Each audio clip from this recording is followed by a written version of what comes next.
represent the greater good of the people and the world that we live in. We are all a sum of our choices. And every choice that you make, you are a sum of those choices. We're all going to be dead in a few decades, and what's going to be left is the legacy that you leave behind. And your legacy is going to be either the same old stale decisions that are causing the world around us to die, or your legacy could be one of growth and evolution that allows humanity to continue in health and vitality, or to at least try to return to that place, because we've been steering far from it for quite some time now. And I'd just like to invite you to consider that it's the same status quo attitude, it's the same laissez-faire that allowed this tragedy to happen to begin with. And if you don't start doing things differently, the people are, because they've already shown you that we're the ones with the power. We're the ones that step up and make things happen around here. So you sit in your comfortable seats and you see how long it lasts if you don't start representing the people that voted you there. That's all I have to say. Good job. Thank you, Ms. Whittington. Members, any questions for the testifier? Seeing none, thank you for your testimony. Next up, we have Roy Ginnat, to be followed by a testifier with the last four digits 1829, to be followed by Kent Apo, to be followed by Kathy Main. Is there a Roy Ginnat? Okay. Next, testifier with the last four digits 1829. 1829, are you there?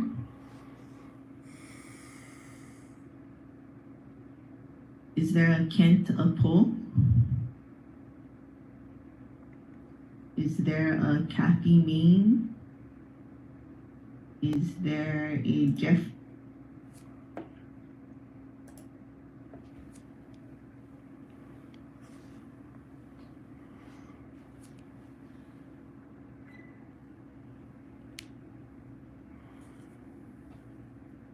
Hello? 0727 is not on the list. We can put you on the list. Yes, please. You'd be number 129. Okay, thank you. Thank you. Is there a Jeffrey Parzych? Is there a Nicole Olney? Is there a Simon Thurfine? Is there a Heali'i Ka'uhane? Okay, Heali'i Ka'uhane. Okay, Heali'i Ka'uhane, to be followed by Lucien Dene.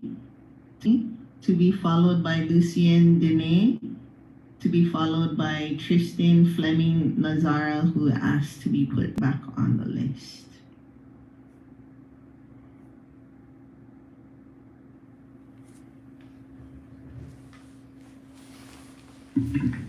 Hi folks, my name is Heali'i Ka'uhane. I'm a lineal descendant of Kamei Moku from Hawaii Island. We got a lot of history here, thousands of years or so. Got a few things to say. One, I'm in opposition. Two, I hear the first thing that was opened up with was the egregious affair that happened in 1893. And now all of the experts are people from that error that already happened, telling us how we're going to deal with our stuff. That poses questions in my own mind. One, the Army Corps of Engineers, burrito wrap and all this stuff. And so we have the experts. And I know this, I've been in construction for 50 years. And I know that at the top, there's the guy that decides how to do it. And then there's the guy that's in management that is told from the top how to do it. And then that guy tells the guy with the reflective gear on what to do, that is a manager, like a foreman. And then that guy tells the guy with the fluorescent shirt, long sleeve, brother guy with the hard hat to do it. And that is where the catastrophic failure occurs. Bar none. I've been in litigation for construction companies for 35 years, and it's always that guy on the bottom, because he don't care. He gets paid $13 an hour to do the burrito wrap thing, and there's nobody watching him. So that's a concern to me. And if those talking heads that were here earlier can take my concerns and make sure that they don't happen, then I'm good. But until then, I don't think I trust them. Okay then. Thank you, Mr. Kauani. Members, Mr. Kauani, it looks like Member Cook has a clarifying question for you. Thank you, sir. So from your experience working in the field, do you think oversight and supervision can more closely match the desired quality control? I think it would if it were in place. So what we don't have is that in place right now. So if we're beginning to have it be not in place, what is the likelihood that after the fact it will be in place? Can you answer that for me? Any more questions? Any more questions for the testifier? Seeing none, thank you for your testimony. Okay, next up we have Lucien Dene to be followed by Tristan Fleming Lazara, to be followed by John Kinimaka, to be followed by Tamara Farnsworth, to be followed by Paele Kiakona. Is Lucien? Oh, I see Lucien. Go ahead. It's 2 minutes with a minute to wrap up. Thank you. Aloha. We very much appreciate, I'm testifying on behalf of the Sier Club Maui group. We very much appreciate this console committee taking a hard look at what's going on. We know you folks have very, very difficult decisions to make. We agree completely with those who bring up the idea that we need to pause and consider a unified approach. Yes, there have been meetings, but there is not a unified solution. This is not just ash, it is also part of a memorial to what happened in Lahaina. And although we of course don't want to risk things being washed into the ocean from the existing sites, is there a better solution that's right at hand? Several have been suggested. Mr. Hadley's suggestion had some merit. We are very concerned that this temporary site at Oluwalu, with no further FEMA funding for any permanent site, will be the permanent site. And it really does present drawbacks. As Mr. Parsons pointed out, this ash still does have toxic substances in it. Maybe not by the definition of EPA, but it has levels of dioxin and other hazardous materials in it that won't just go away. We need to treat it right. And I'll just conclude by saying the Army Corps, they try, they sincerely try, they're just not always right. We had experience with the proposal that the Army Corps put out for 30 years to modify to modify Maui Harbor. And in the end, they withdrew their proposal and apologized to the community. They had even the direction of the currents wrong. And yet they spent millions on environmental studies and said they had the best plan. So please look for unity and you look for the best solution. Mahalo.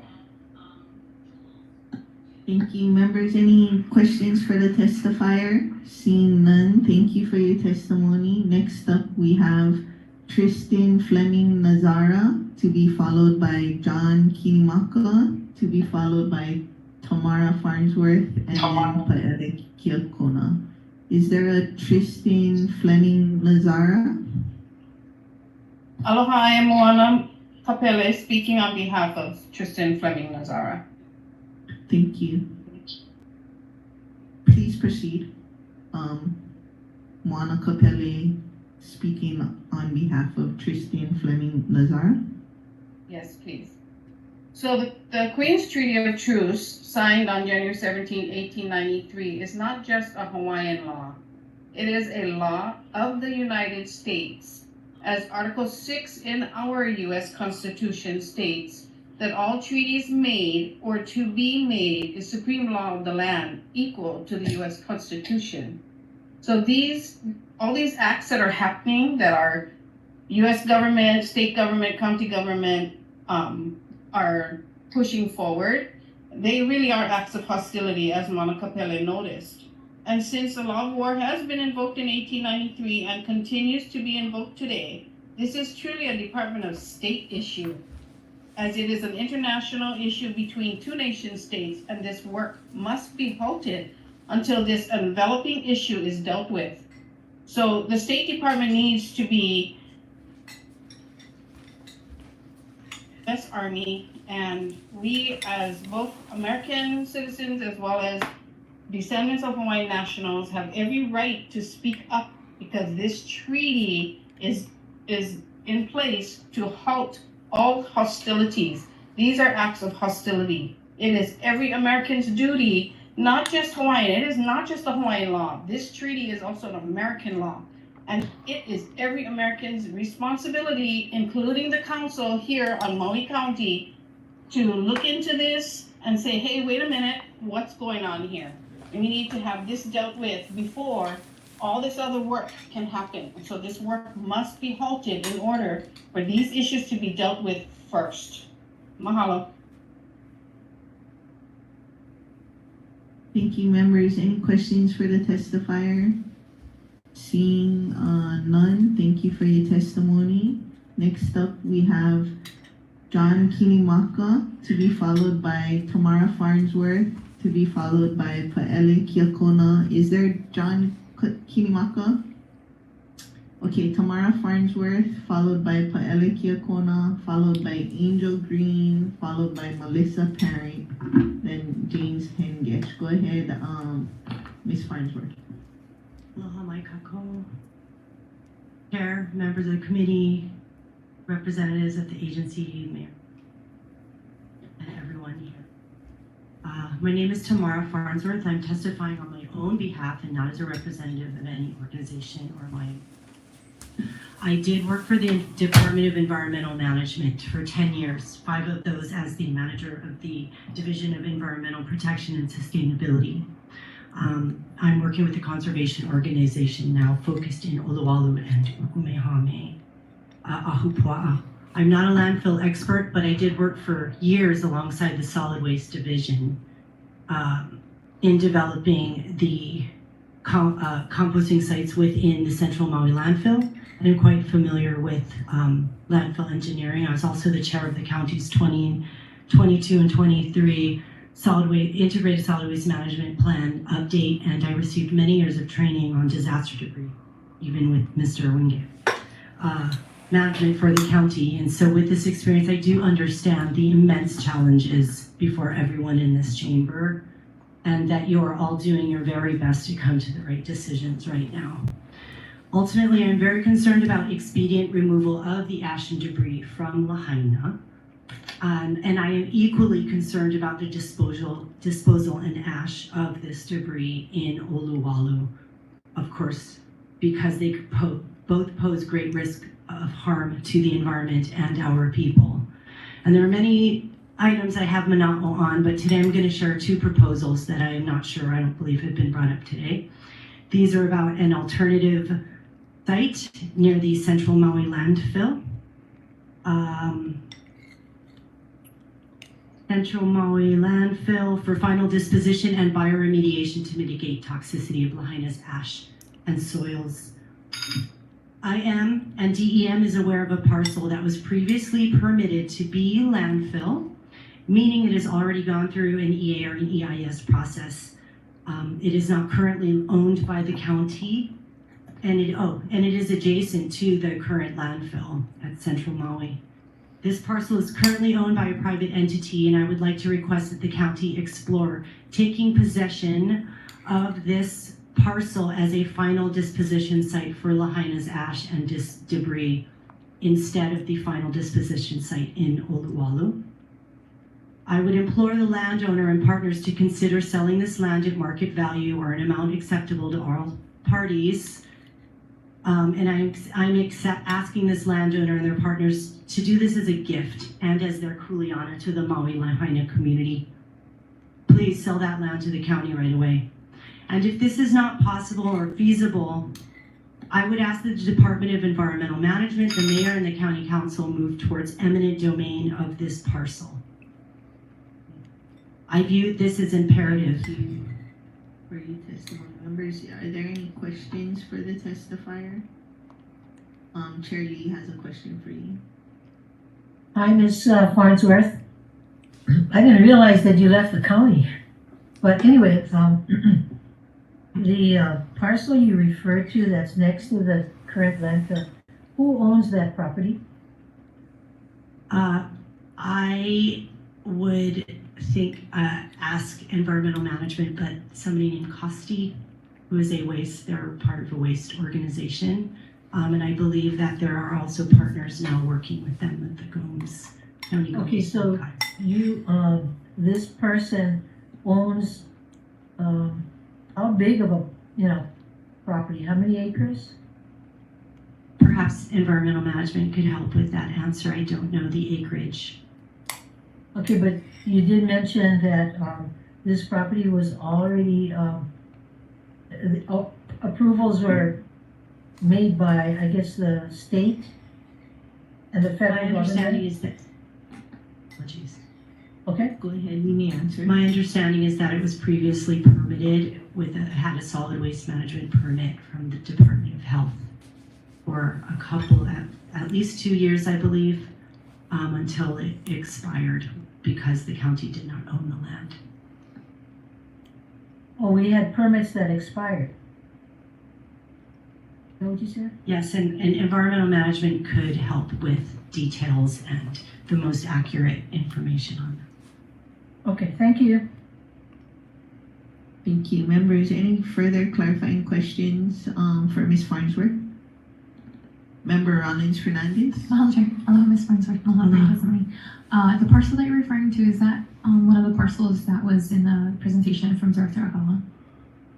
I do not know the Okay, answer. I'll find out from DM when we get to deliberations. Mahalo. Yeah, okay, that's what I was thinking too. Mahalo, Chair. Thank you. Any further questions for the testifier? Thank you for your testimony. Next up, we have Paele Kiakona to be followed by Angel Green, Melissa Parent, James Hengesh. Okay, go ahead. Hello, welcome to for the opportunity to speak today. I'm not here to take a definitive stance on whether I support or go against the actual Olololodum site itself. Just some things I wanted to point out to be considered in the final call of what will happen moving forward. One thing I wanted to point out though, I think this comes as a learning experience for, I know not everything has been done by the council itself, but for the county in general, we see now a lot of pushback within the community because there wasn't enough consultation with the community as far as the World Public School District. And now we are set back 5 months now within this progress of getting our home cleaned up. So I recommend to the county that anything moving forward that would have adverse effects on the community that these decisions will be made for, that they hold very extensive meetings so that the community can be involved so that we don't halt any more progress in the future. That being said, one thing that I wanted to clear up and point out, the entire burn zone completely open to all the elements right now. We do not act quickly. This will not only contaminate Lahaina from Kuamana to Wahikuli to Kaanapali to Honkoai. The current runs in that direction, runs from Lahaina up north. That's the current in the ocean. But the wind blows in the opposite direction. So once this soot and ash makes its way through the ocean, it will be floating on top. Until it has the chance to sink to the bottom, it will start to blow in the direction of Oahu. It just starts to blow in that area and it begins to soak up this water, it will then get down into the current and be carried back into Lahaina County. So I am just pointing out that is something that needs to be considered in the next steps moving forward, whether this becomes a temporary site or not. And this is for the people who have come to give testimony as well. We know the issue. We also have to come with solutions. I know the county is very much aware of the issue itself, and so are a lot of the people. And we can come and we can say all the same things over and over again, but we need to also come with solutions, because we need to come, quite frankly, together as one community to push this thing forward, because we are also halting progress. The longer we take, the more likely it is that we will see a detrimental outcome. And aside from that, the longer we take, the more likely it is our families are going to move away. So whatever the decision is to be made moving forward, the community also needs to come together and realize that we can't just come in, start yelling at all the members and everybody that has to do with decisions moving forward. We need to also come to solutions and be able to be there to help aid the progress and not only hinder it. That is all for me. Thank you for your testimony. We have a couple questions for you. I saw Member Sinensi followed by Charlie. Go ahead, Member Sinensi. Chair, mahalo, Mr. Kiokona, for your testimony this afternoon. I understand you've been, oh, can you hear me, Chair? Yes, sir. Yes, Okay. we can hear you. And I understand your involvement since the fires. My question is, has there been any discussions in community meetings in Lahaina about placing the burritos in place? Well, yes, there has been a lot, and my only concern with that is putting this within the burn zone itself. Yes, it makes it so that we're not contaminating a new area, but at the same time, we got to realize that there are 1,000 residents that still live very close in proximity to this place. So if in fact that the burritos and the debris is to be housed in this area, we need to make sure for certain that it can be contained. And I don't know if we have necessary. Sorry.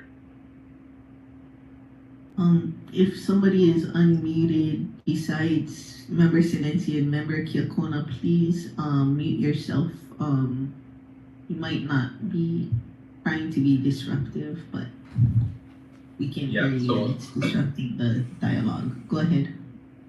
Back to what I was saying, if we in fact do put this in Lahaina, we need to make sure that it's 100% contained, because we're still facing the same issues, whether it be wherever this debris goes.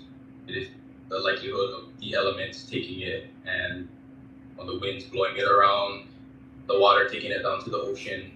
And Lahaina is also now seeing a lot of the underground freshwater springs coming through, so there's a likelihood of that leaching into that, contaminating the whole area. So we speak on wanting to restore Moku'ula and Mokuhinia, we have to be mindful that you can't restore a place if it's completely contaminated as well. So if it is in fact, if that's on the table and that it will be housed or contained within Lahaina, it needs to be contained completely from all the elements. Mahalo, Chair. Charlie, you had a question? Yes, thank you. Mr. Kiokona, I want to thank you for coming out today. I've seen you several times at several meetings. I have to wonder why other people from the burn area haven't come out as you have to participate in our meetings. Is there a particular reason why our displaced residents and affected residents from the burn area have not participated more? I can't speak for them, Please but stop yelling. Please stop yelling. Okay, go ahead. I can't speak for them. I know a lot of people are just in a position that this is just a lot for them, and this is a very touchy subject, and I don't think anybody wants to come and say the wrong thing and have faced scrutiny like I have been. facing like recently, just because of the things I've said and being misconstrued to a sense. But I'm just here to want to help aid the progress, you know, and I think a lot of our community members are afraid of the backlash. Yep. Okay, the backlash Whatever from, position they may take, I don't know. I can't, like I said, I can't speak for them on what they believe should happen, what they want. We had some lineup members in there that spoke against we shouldn't be contaminating another oahu, and I empathize and I agree 100%. But because we are so far along in the process right now, what is the best decisions that we can make moving forward with the hand that we've done? And I think that's what a lot of what hasn't been really thought of.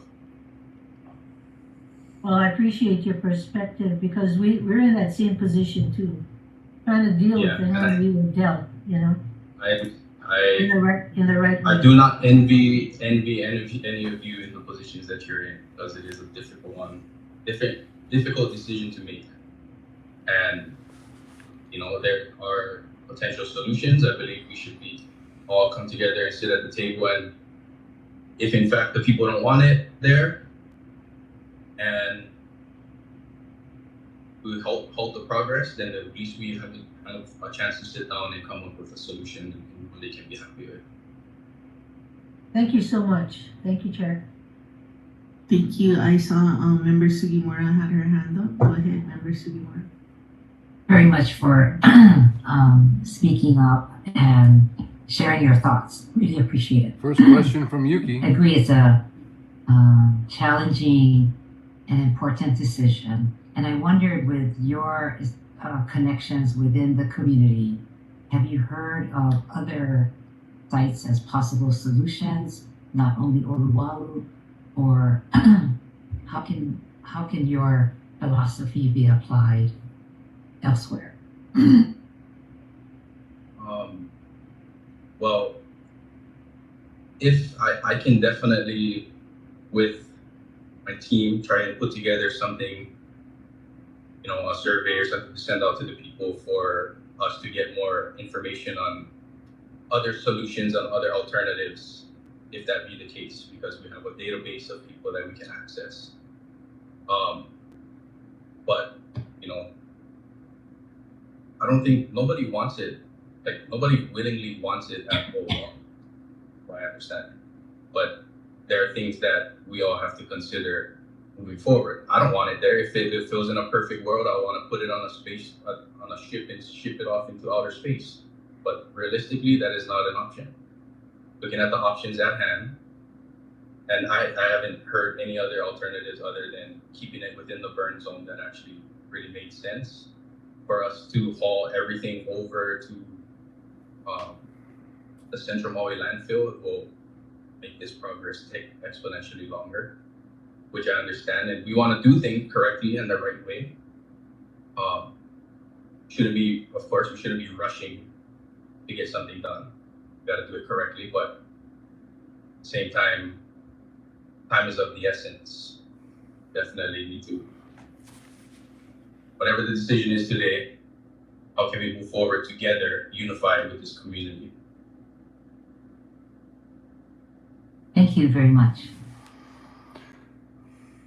Thank you. Any further questions for the testifier? We all really care what he thinks, don't they? Thank you for your testimony. Next up, we have Angel Record Green, questions. Angel Green, then Melissa Parent, James Hengesh, and then Kiala Brown Ortega. And just to clarify, this is a presentation, 7B presentation, no decision or voting today. Is there an Angel Green?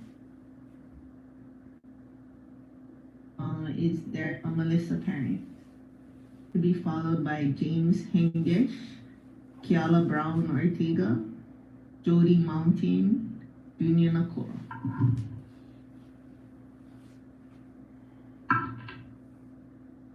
Aloha, my name is Melissa Parent.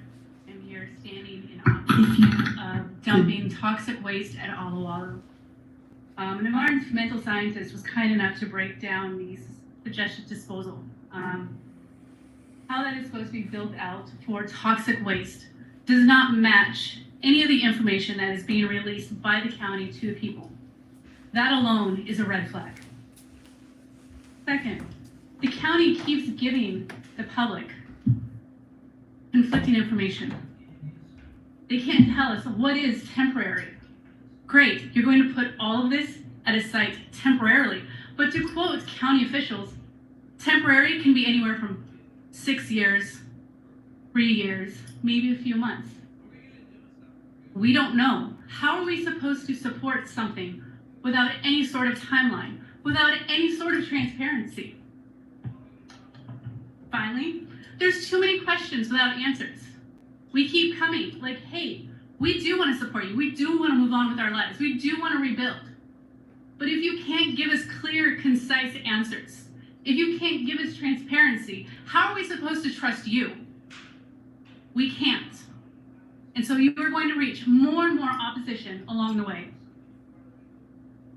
Staging. We talk about disposal out at Lahaina. I'm a combat vet, 15 years of service, plenty of deployments. Before we move, we stage all of our gear. So as we start cleaning Lahaina, why don't we start staging the debris? You go through the zones. You wrap your things in your ineffective plastic tarps, in your burritos. At least put them on asphalt so it's not seeping into the ground, into our water table. It's an option. You keep asking for options. Why don't we start staging while we start looking for better solutions versus letting it sit there indefinitely and arguing? Finally, there's the good concept of measure twice, cut once. Here you are pushing towards a temporary solution that we do not know what the long-term effects are. We can only speculate. We can do all the tests in the world, and we can test repeatedly. And they may or may not be okay. But the problem is, as soon as those tests come back bad, contaminated, it is too late. You're reactionary, not proactive. Doing what is right is not always the fastest solution. Doing what is right is not always the popular answer. Doing what is right is not always the easiest solution. And council member who asked, where are the rest of the Lahaina residents and those impacted? We are here. Hundreds of us were here today. Just because one face, one puppet, one mouthpiece is Thank speaking you for your testimony. does not Is mean it there represents the any rest of the Lahaina population or the rest of the questions Maui for the responses. testifier? We are disappointed with our council, with our elected officials, with our governing bodies. We are ashamed and we are heartbroken that we have to fight this hard to do the right thing. And you are Thank you for your bullies. testimony. Mr. Bisson is a bully that has lied and disappointed all of us. Next up, we have James Hengish, to be followed by Keala Brown Ortega, to be followed by Jody Mountain, to be followed by Junior Nakoa, to be followed by Kaniloa Kamaunu. Is there a James Hengish? Okay, is there a Keola Brown Ortega? Yep.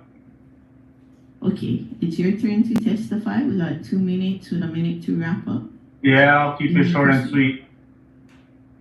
Alright, I'm just against this dumping at Olowalu. Doesn't make any sense to move hazardous material that you cannot 100% contain, dump it at Olowalu when it's already in Lahaina. We're already screwed. It's our trash now. We gotta take care of it. Keep it there, keep it contained. The cost alone of just moving it should be enough to stop this. But at this point, nobody wants to talk about that. And you know what? You guys want us to trust you with moving hazardous material? How about you get P.O. boxes for everybody waiting for hours for their mail?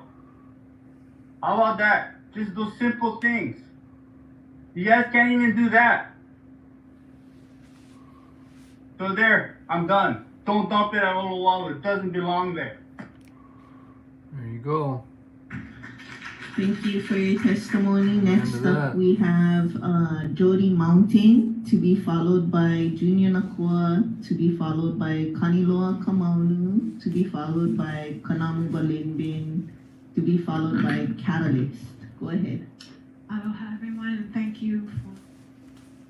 I want to say, listening to the testimony today, I want to say how impressed I am by the Maui community, by the local community, by the Hawaiian community, at the knowledge that is coming forward as possibilities for particularly remediation, which I think should be our top priority. I hope that you are really listening to them, and I'm just curious that in your months of research that you haven't explored or come across remediation through the questions that I'm hearing. I would be surprised, and that is not your top priority. I think it is for the people of Maui. My name is Jody Mountain, and I am a Lomi Lomi teacher and practitioner. My teacher is Kahu Abraham Kawai Awa Ia Makai Ole Uliama, and the pathway that I study is Keala Hoku, the pathway to the stars. And one of the primary principles of that pathway is that everything is alive. All the cells of your body are alive and they have consciousness. The land of Maui is alive as a being. The ash in Lahaina is alive and potentially alive with the iwi of the people who died there. And so all of this, I think for me, the priority is life.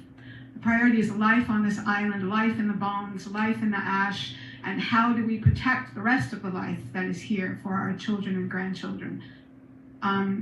I am against dumping the toxic ash in Olowalu, and I support the idea that I heard today of shipping containers, and even though this might be, whether it's 12,000 or 100,000 shipping containers, I think that it's worth it versus the implications of such a huge kind of apocalyptic result of having this toxic ash washed into the ocean.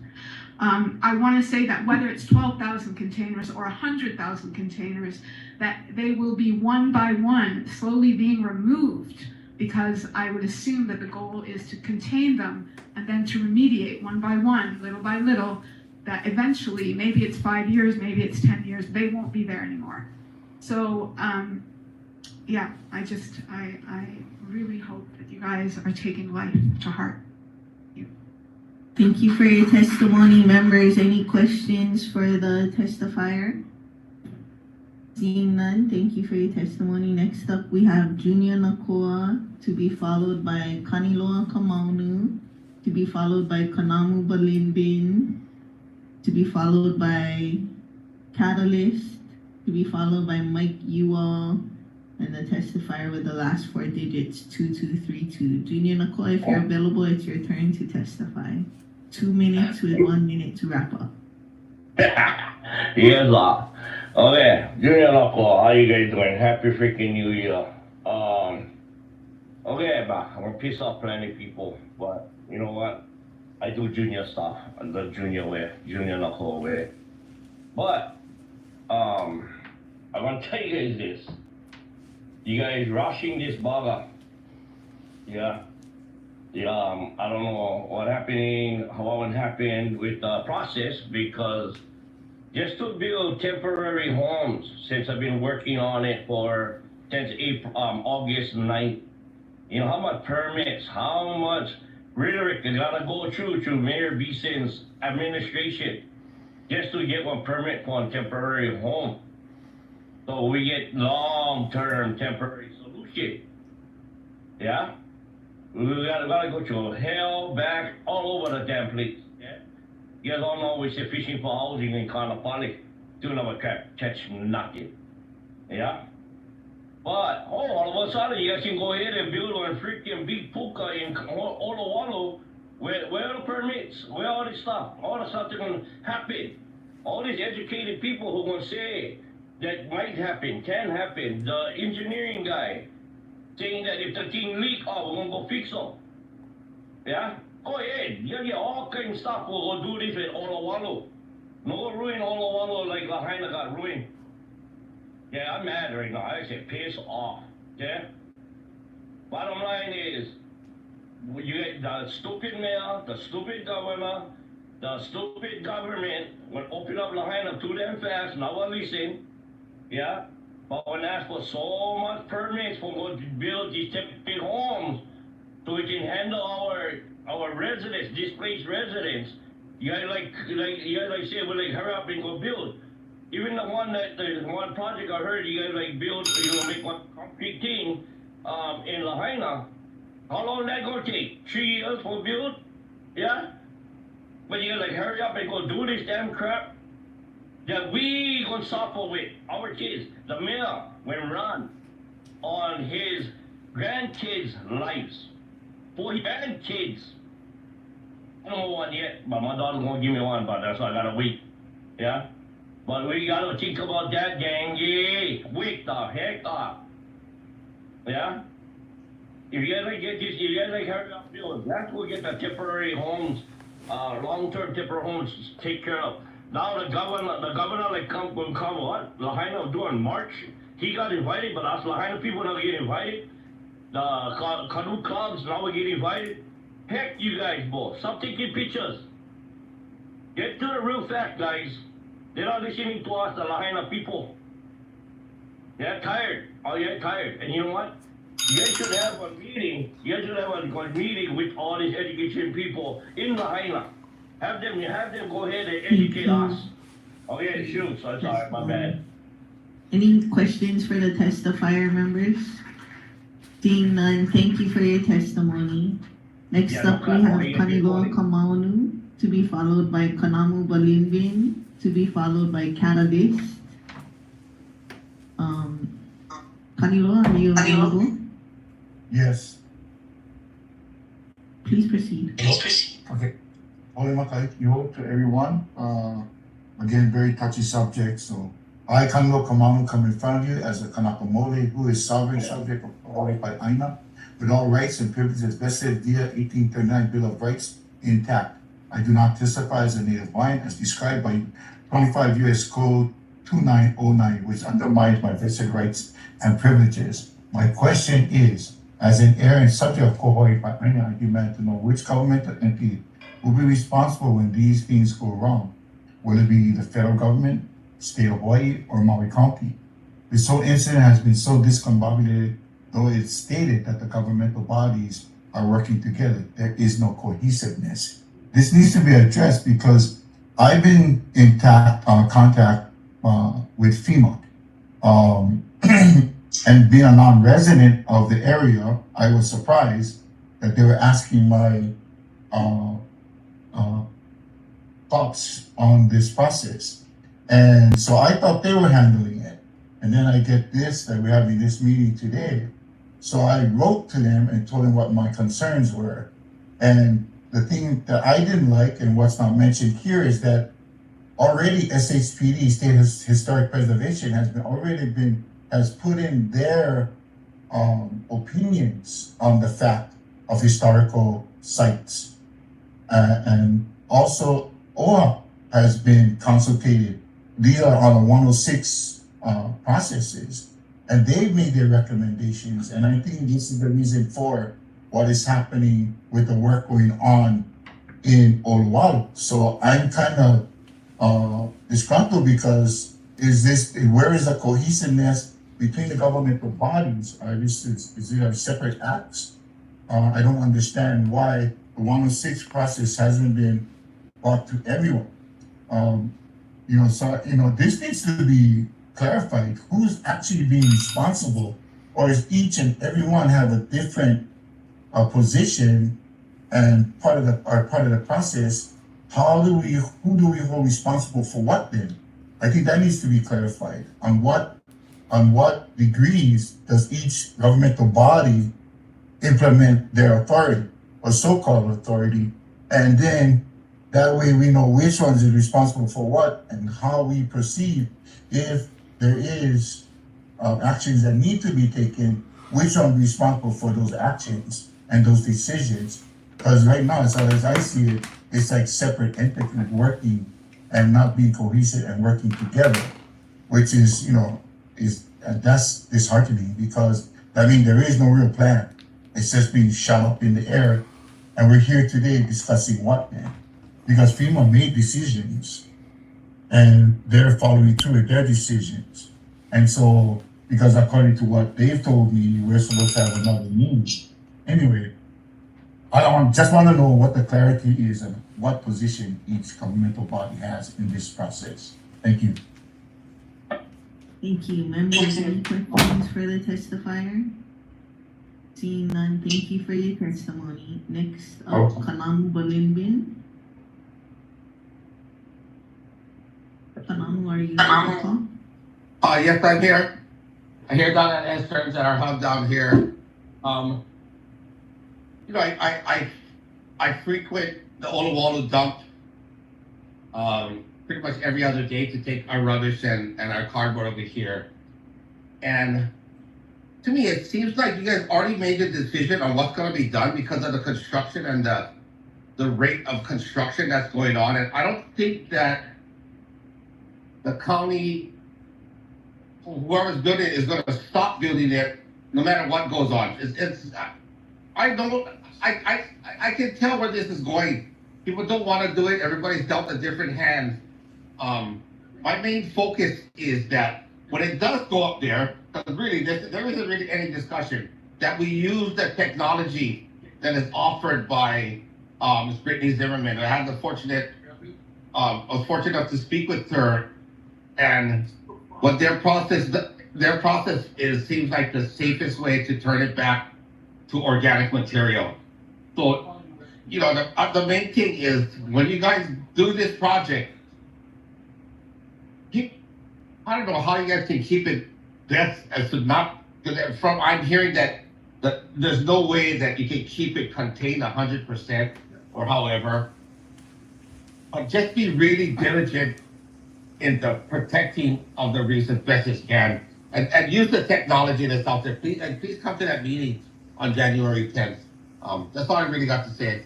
Thank you guys. Line up, we get some good news. We're getting funding for build 3,000 houses over here. I'll put it on the high and strong, let you guys know more about it. Thank you. Aloha.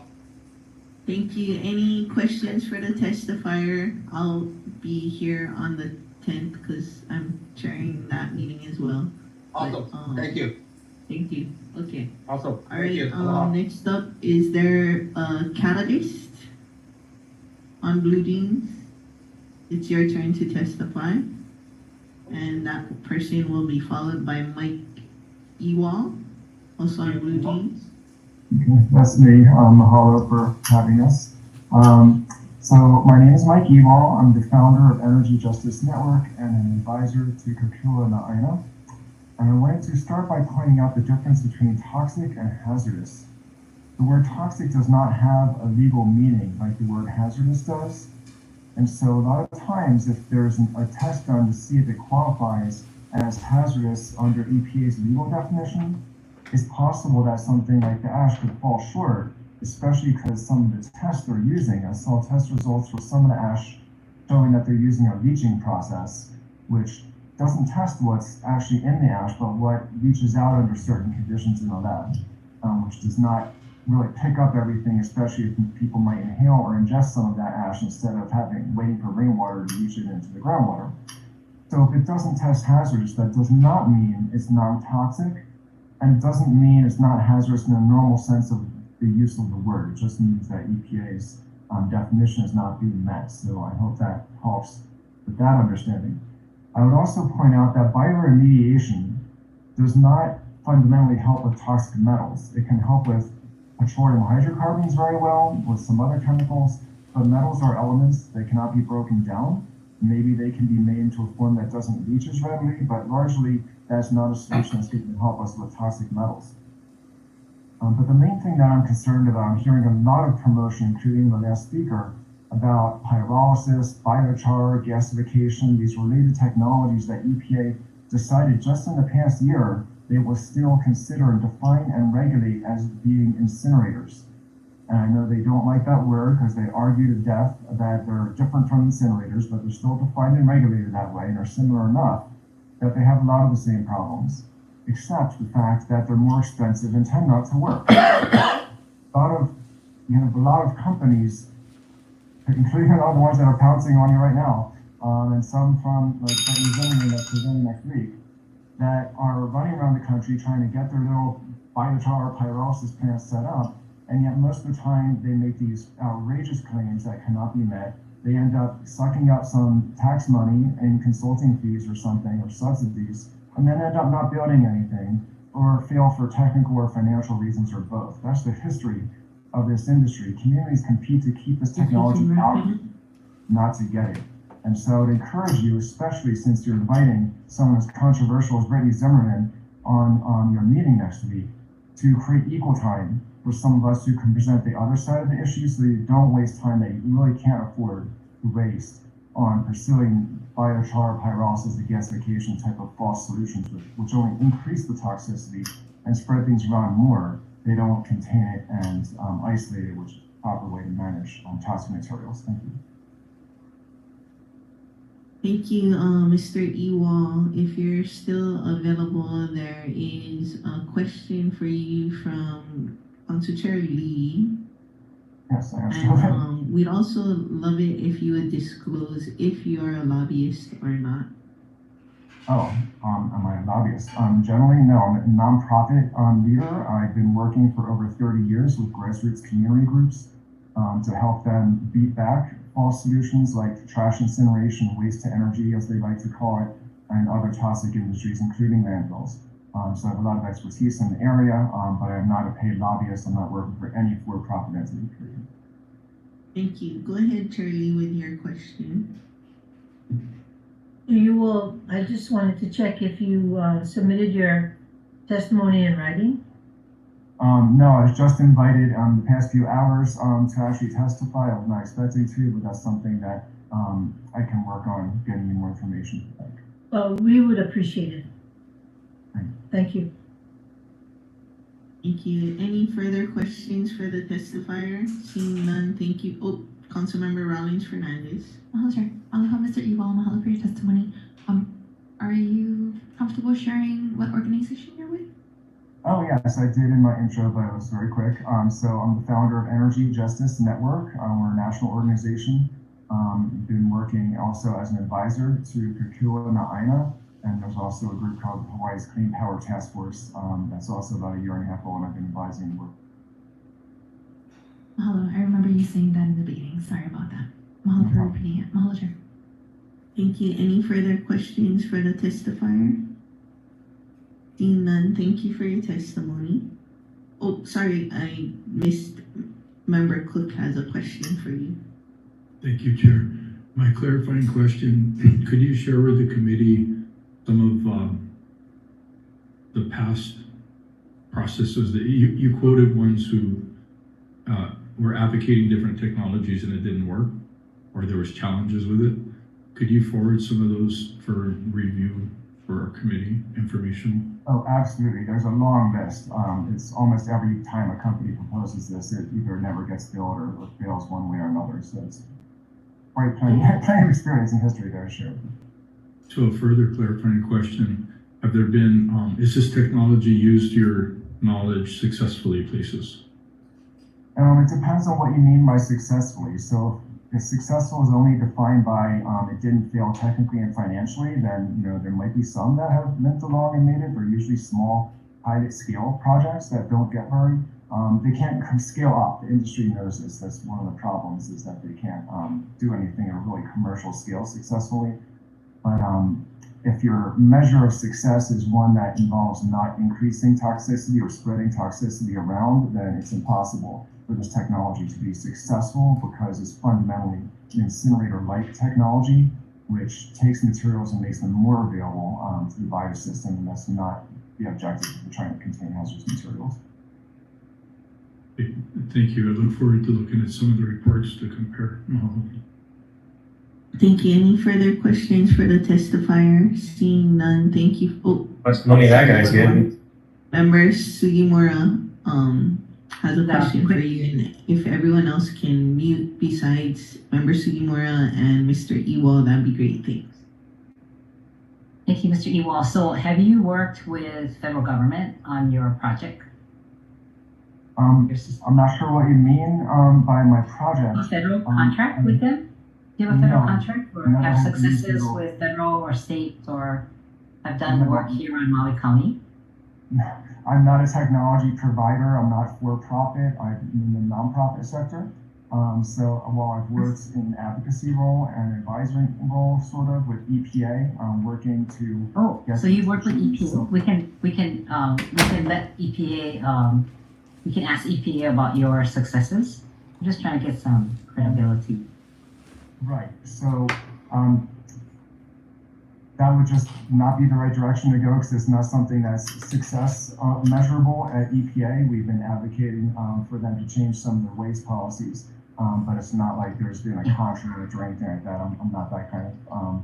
I'm not in for-profit sector, so working on making change in communities, helping pass policies. I've gotten state and local laws passed. I get it. Thank you. Thank you.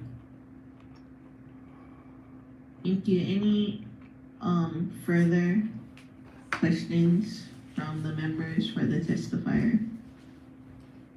Seeing none, thank you for your testimony. Next up,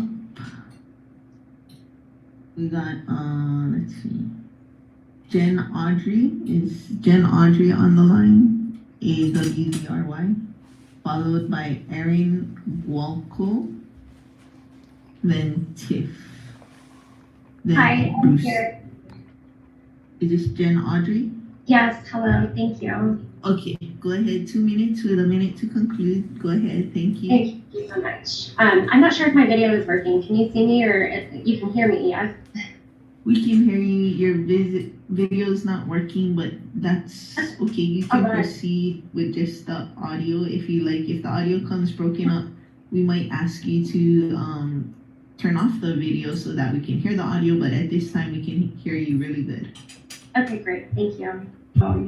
The probable plant that you obviously placed testify. The only person I've heard speak in favor of the project who is not already on the council and who coincidentally is affiliated with the Army Corps of Engineers.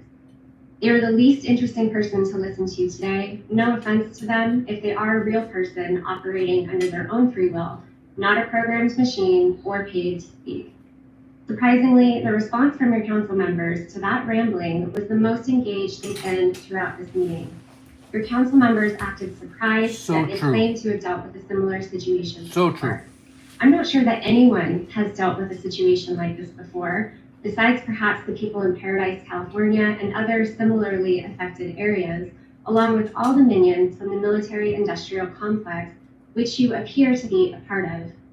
You are in over your heads. Your controllers are overconfident. I'm sure you're paid, threatened, coerced. Maybe you feel helpless and like you have to do what you are doing. But you have a choice. You can make the right decision to reject this project, or you can choose to continue down the path you're already trying to go. But if you choose the latter, there will be judgment upon you. Better to be held accountable only for the disasters you've already made than to add more consequence to the mix. Regarding the proposed project to deposit ash and debris from Lahaina to Olowalu, we do not consent. I'm not asking you, I'm reminding you, you do not have permission from the people. It's great that you've explained you tried to think of a way to do it strategically, but it has failed even before finishing, as it has already started very hastily. The location you selected contradicts all the reasoning you provided to engage in the project in the first place. You cannot pay for the project with taxpayer money. You cannot use the land for your purpose.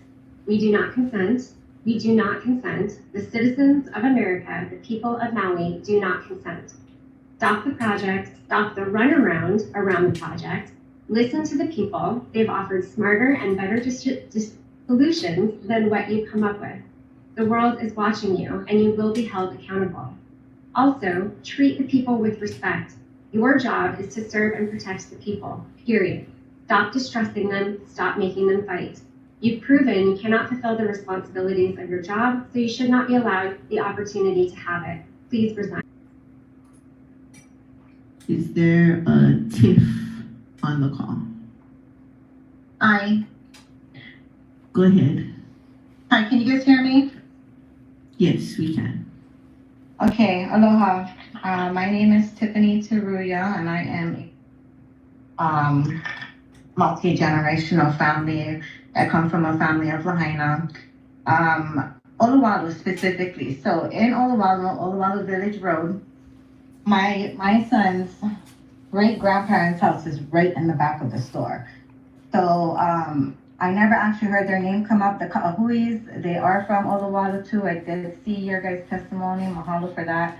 The Naho'ikaika Ohana is who I'm referring to. And if you are from Oluwalu, then you know exactly who they are. Now, with us, me growing up specifically, you know, for me, my siblings, all my cousins, we all grew up out there too. We all learned how to swim at this beach. And you know what was funny is that, which, you know, people call it the landing, but nobody really knew about that beach when even I was growing up. And I'm talking about residences of Maui, like on the other side. Not that much people did know.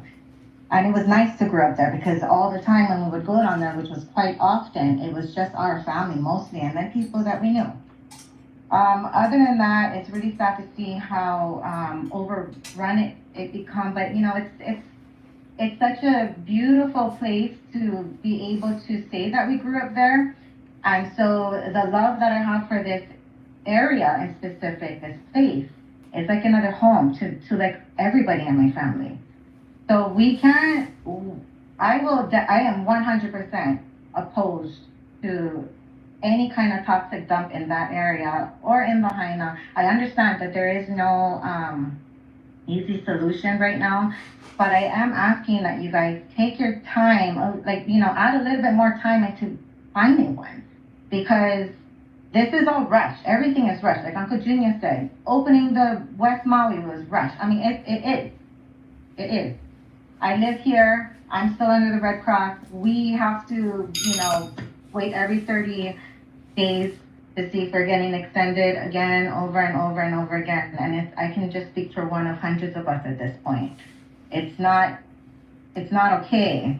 But also, you know, I understand the other part of the community that, you know, some of them I know that want it to just be over with so they can go home. I get that too. But you know what? A lot of people are not understanding that. I'm not going to just talk about today, and I'm not going to talk about tomorrow. I'm going to talk about my son's family and their families and their families. Like I said, this family in Oluwalu has been there forever. And so I want it to be where they can go and be there forever too, way past us, you know. And Mayor Bissett, I think he left already. That family is his family. He knows that. So I would like to, you know, just make that a statement that even the thought of desecrating that part of Maui or any part of us is just, it's wrong. And like Uncle Kanama said, you know, he thinks that it's already being happening. I pass that place all the time, and I know what he's saying. So I just ask that you guys, you know, really like put into consideration of all these other things. Mahalo. Seeing none, thank you for your testimony. Next up, we have Erin Gualco said he or she was having technical difficulties, so we'll call Erin Gualco again. If you can unmute your device, Erin Gualco. And Erin will be followed by Bruce Douglas, to be followed by, oh, we see your screen, Erin Gualco, you're muted on your end. If you can unmute, we probably can hear you. It's a microphone looking button you'll have to press, and we'll know you're unmuted because it's no longer red. It'll become white. Erin Gualco. Erin Gualco will be followed by Bruce Douglas, to be followed by Joshua Reeder, Neville Hyman, Kenny Ravy, and Hamelin. I'm not hearing Erin Gualco. They left the call, so we'll circle back around when they come back on. Bruce Douglas is up next, to be followed by Joshua Reeder, then Neville Hello? Okay, Bruce Douglas. Oh, my name is Bruce Douglas, and yes, I'm the person who put the tents and sound system and TV outside so everyone could watch.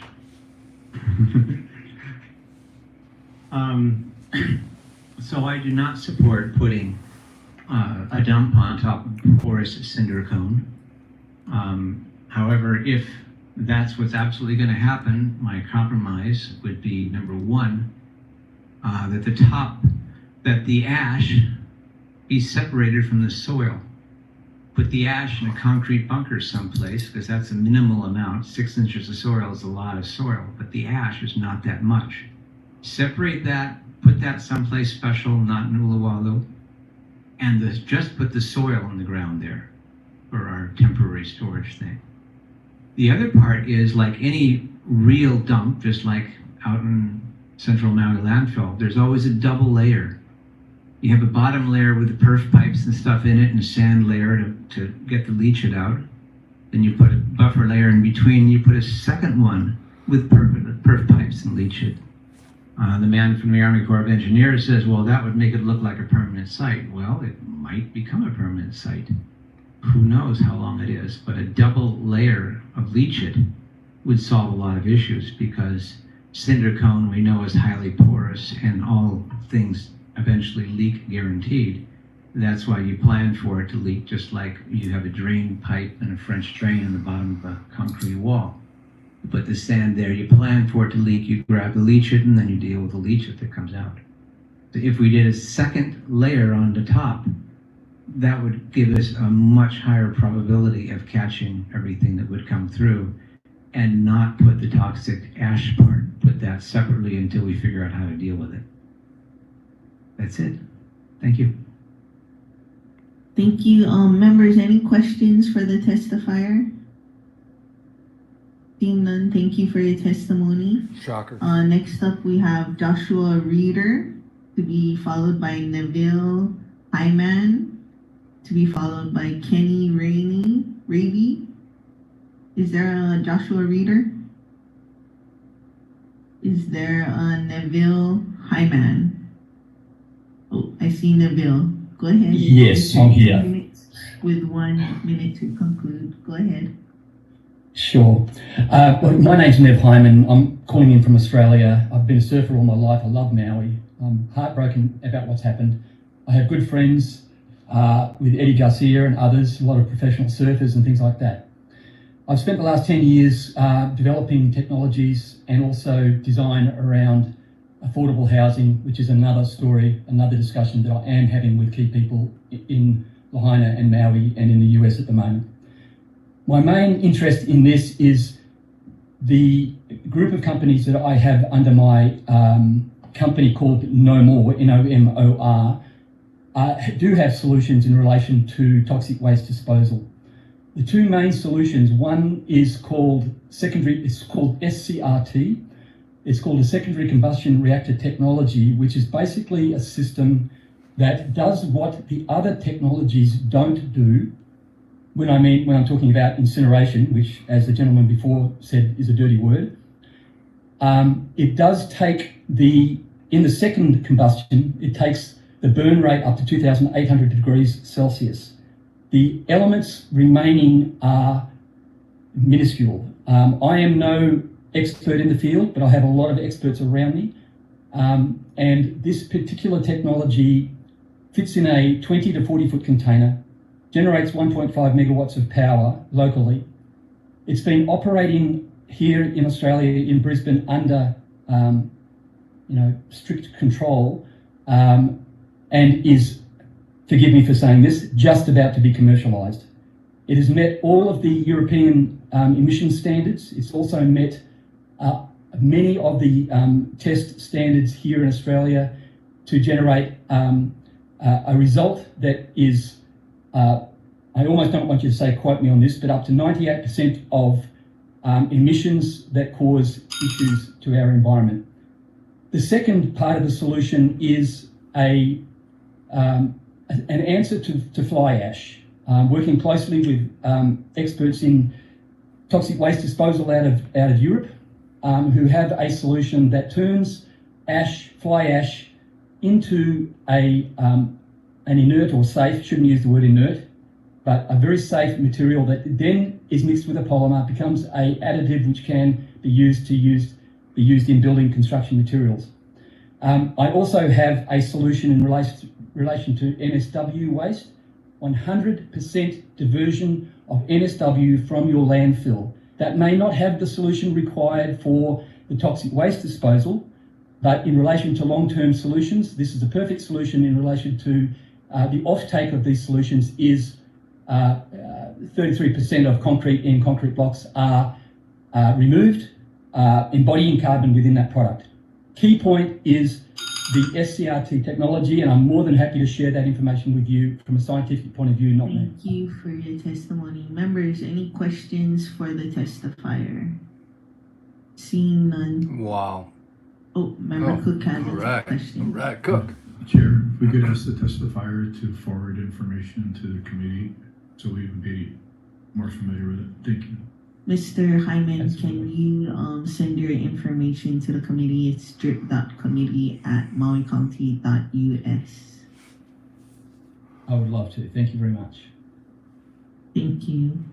Okay, next up, do we have a Kenny Ravy? Kenny Ravy to be followed by Paige Hamelin. They should have had like 25 questions for that guy. You know what I mean? Followed by the number. Hey, what is up with these people? They should be asking a guy like that lots of questions. Hey, my name's Kenny Ravy. I lost my house in the Lahaina fire. Currently, I'm staying in Oahu. The Thai community, we got a group text and we were invited to the meeting back in, I think, October, November, the plantation house. I was expecting we were going to talk about the possibility of putting the dump there. And it seemed more like you were telling us that you were going to put the dump there. That's right. And, oh, sorry. You were telling us you were going to put the dump there. And I got a feeling that you didn't really care about what our opinions were on the matter. They don't care. You know, and you got families that have lived there for hundreds of years, and, you know, I would figure you would hear them out, if anybody, you know, because they know the land. Sorry. They know the land like the back of their hand, you know. So I think that's sad, you know. Very sad. The other thing is, leaving that meeting, I kind of felt in my gut that this was not going to be good in the long run. Like, it's going to eventually contaminate the groundwater. That's how I feel. And then I was past some literature that kind of confirms that. You know, so these are legitimate concerns. You know, it's a shame that it's being rushed and it's already being built. You know, as we're trying to figure out, you know, a better way to do it. If you ask me, like, I think the debris, it should not be on island at all. Like, if there's any option to take it off island, we have to drop everything and do that, because there's nowhere you can put it that is not going to be environmentally, it's not going to affect the people environmentally or culturally. Like, there's nowhere you can put it. You know, it's too small. This is unlike anything in history. So we gotta act accordingly. You know, we gotta come up with better solutions, things that we might not have otherwise done. Okay, that's all I want to say. Thank you. Thank you, members. Any questions for the testifier? Seeing none, thank you for your testimony. Next up, we have Paige Hamelin. Last four digits 6442. Looks like it's the same person. Is Paige Hamelin available? Last four digits 6442. Your opportunity to be followed by Francine Aarona. And then the last four digits 5885. Is there a Paige Hamelin? Is there a Francine Aarona? Aloha. Aloha. Can you hear me? Yes, we can hear you. We cannot see you, but that's fine. You Okay. can proceed. Trying to do it, but it's not coming on. But mahalo. My testimony today is to mahalo you, the mayor, council members. We just went through our Christmas season. We just lit our Advent candles of hope, of peace, of joy and love, mostly of love. And, you know, I heard many of the testimonies. And unless you are filling the shoes of the mayor and the council, then I think you really need to humbly think about what you say. Yeah. This 2024, forgiveness is what we need to do. And I know I'm going to get backlash from all the Kanakas, but as a kupuna, I mahalo Pa'ele for his testimony, for his love for all of you, whether for or against. Time is of the essence. Time is of the essence. Unless you have a better solution, then come to the table. But a solution needs to be made, and we need to move forward. Our people in Lahaina, some of them, I've heard from them, they don't want to come and testify because, yes, as Pa'ele said, they may say the wrong things, and everybody gonna get ooh, like Junior. But we all have to work together. So I mahalo you from the mayor, the council, all those who are working hard. We may have missed a few steps. That's normal. But I just want to say Keakua's blessings to all of you and continue to be with you in your solutions. Mahalo.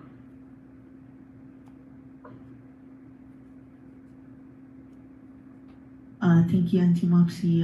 Members, any questions for the testifier? Seeing none, thank you for your testimony. Next up, we have, aloha. We have the testifier with the last four digits, 5885, to be followed by Celeste Davis, to be followed by TJ Roy. Testifier with the last five digits, 5885. Aloha, 5885 from the Big Island. Can you hear me? Yes, we can. If you wouldn't mind giving us your name, unless you'd like to testify anonymously, in which case you can just say you'd like to testify anonymously. I'll use Joel Aloha. My first name is Joel. I'm calling from the Big Island. I'm a kupuna. And all my attention, day and night, even when I'm sleeping, is all about our neighbor island, Lahaina. Uamao ke ia o ka, oh, I can't even say it. I get so emotional. Uamao ke ia o ka aina I ka pono.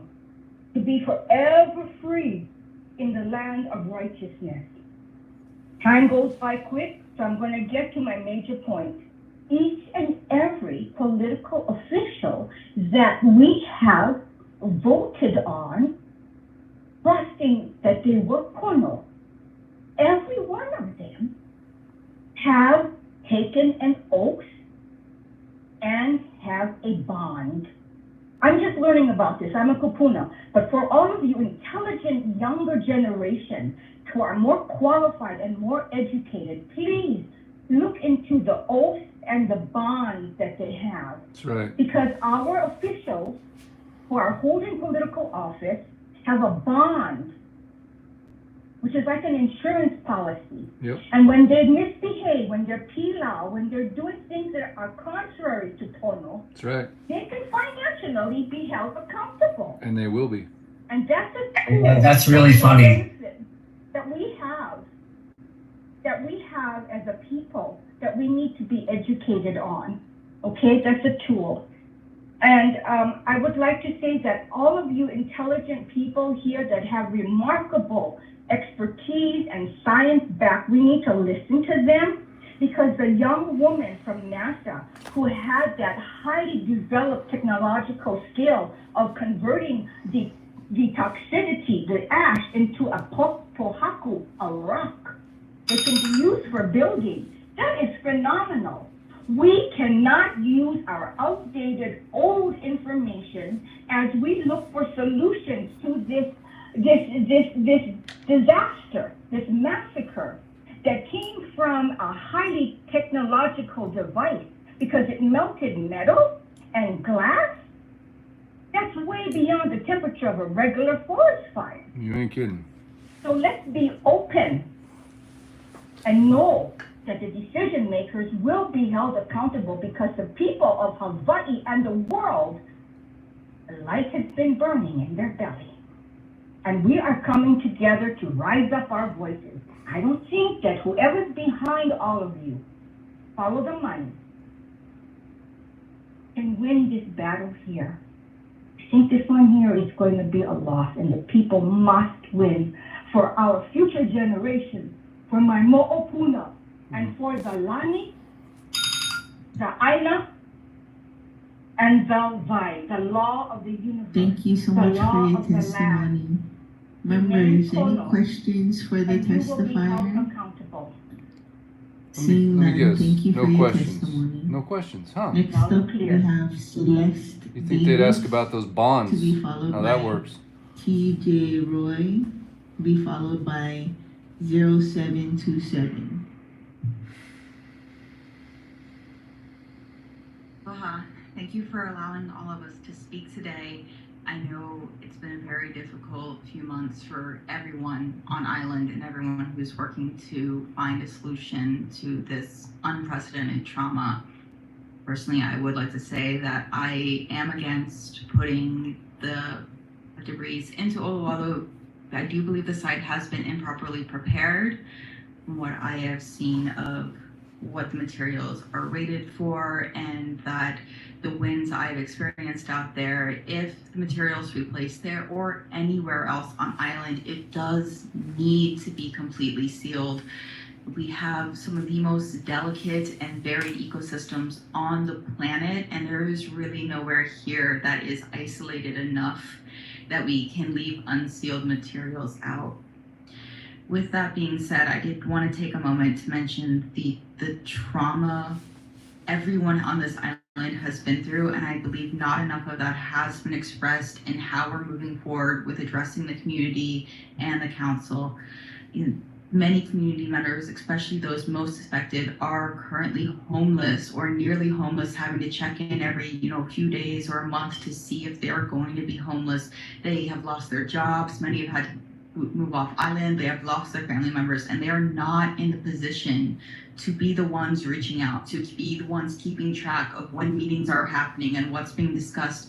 There needs to be some effort. If we want them in this discussion, we have to reach out to them, because they are in the worst experience of many of their lives, and to expect them to be the ones to stand up and put together their thoughts and come forward is not only unrealistic, it's honestly quite disrespectful to what everyone has gone through.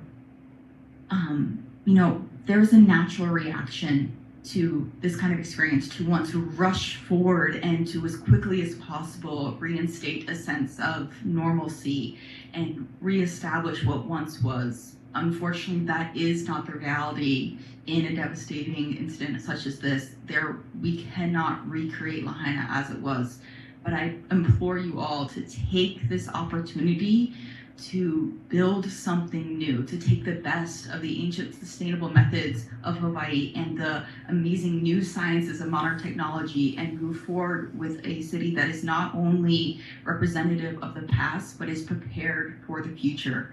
This can be done right, it can be done cheap, or it can be done fast, but it cannot be done all. At most, we can hope for two. So please do it right and make the necessary precautions to either spend the money or take the time and make sure that this is done not only in repair, but to heal the land and the people. Thank you. Members, any questions for the testifier?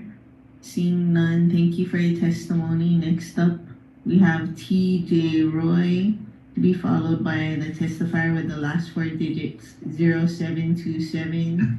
To be followed by Hinano Rodriguez. Hi everyone. Sorry, I'm a little nervous. Aloha, council people, and everyone else. I think the first time I met you guys was about 3 or 4 years ago when you guys got handed our action well mess. And I kind of want you guys to reflect back on that. You know, that was a huge problem that was passed on to you, and it's still going on a bit. And this is going to be the next new version of that, right? And the injection wells, they thought they were doing things right, and then they weren't following through with the right permits. I just want you guys to kind of reflect on that. And also think about who is going to inherit this problem from you next, because this is probably going to be going on. I have a few questions. Mostly I'm curious about, is this soil toxic or not? Like everyone keeps saying it is, but then it only seems to be if it is in Lahaina, it's toxic, but once it goes to Oahu, it's not. So I'd just like to know about that, and also a little more transparency on the 400,000 to 300,000 cubic yards of stuff.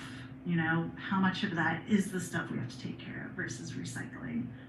I work in the Oluwalu Valley, and I am representing myself, not where I work, but I know firsthand, I'm just on the other side of that ridge line as you guys, and we have thousands of archaeological sites on our property, and we have about 47 or 74 acres too, so it's about same plot size, same area, just on the opposite side of that ridge line. So I don't know if you guys did a survey for archaeological sites, or even I know HDOT, they're planning on putting that new highway in there. They've done a lot of archaeological sites. Maybe you can work with them to see what you're working with, just to be kind of sensitive on that subject. Because it's important, you know, and I know there's no fire like what happened here. Our area is super sensitive and different, but I really urge the people who don't live here to kind of work with us on that and being sensitive. Ooh, this is so fast.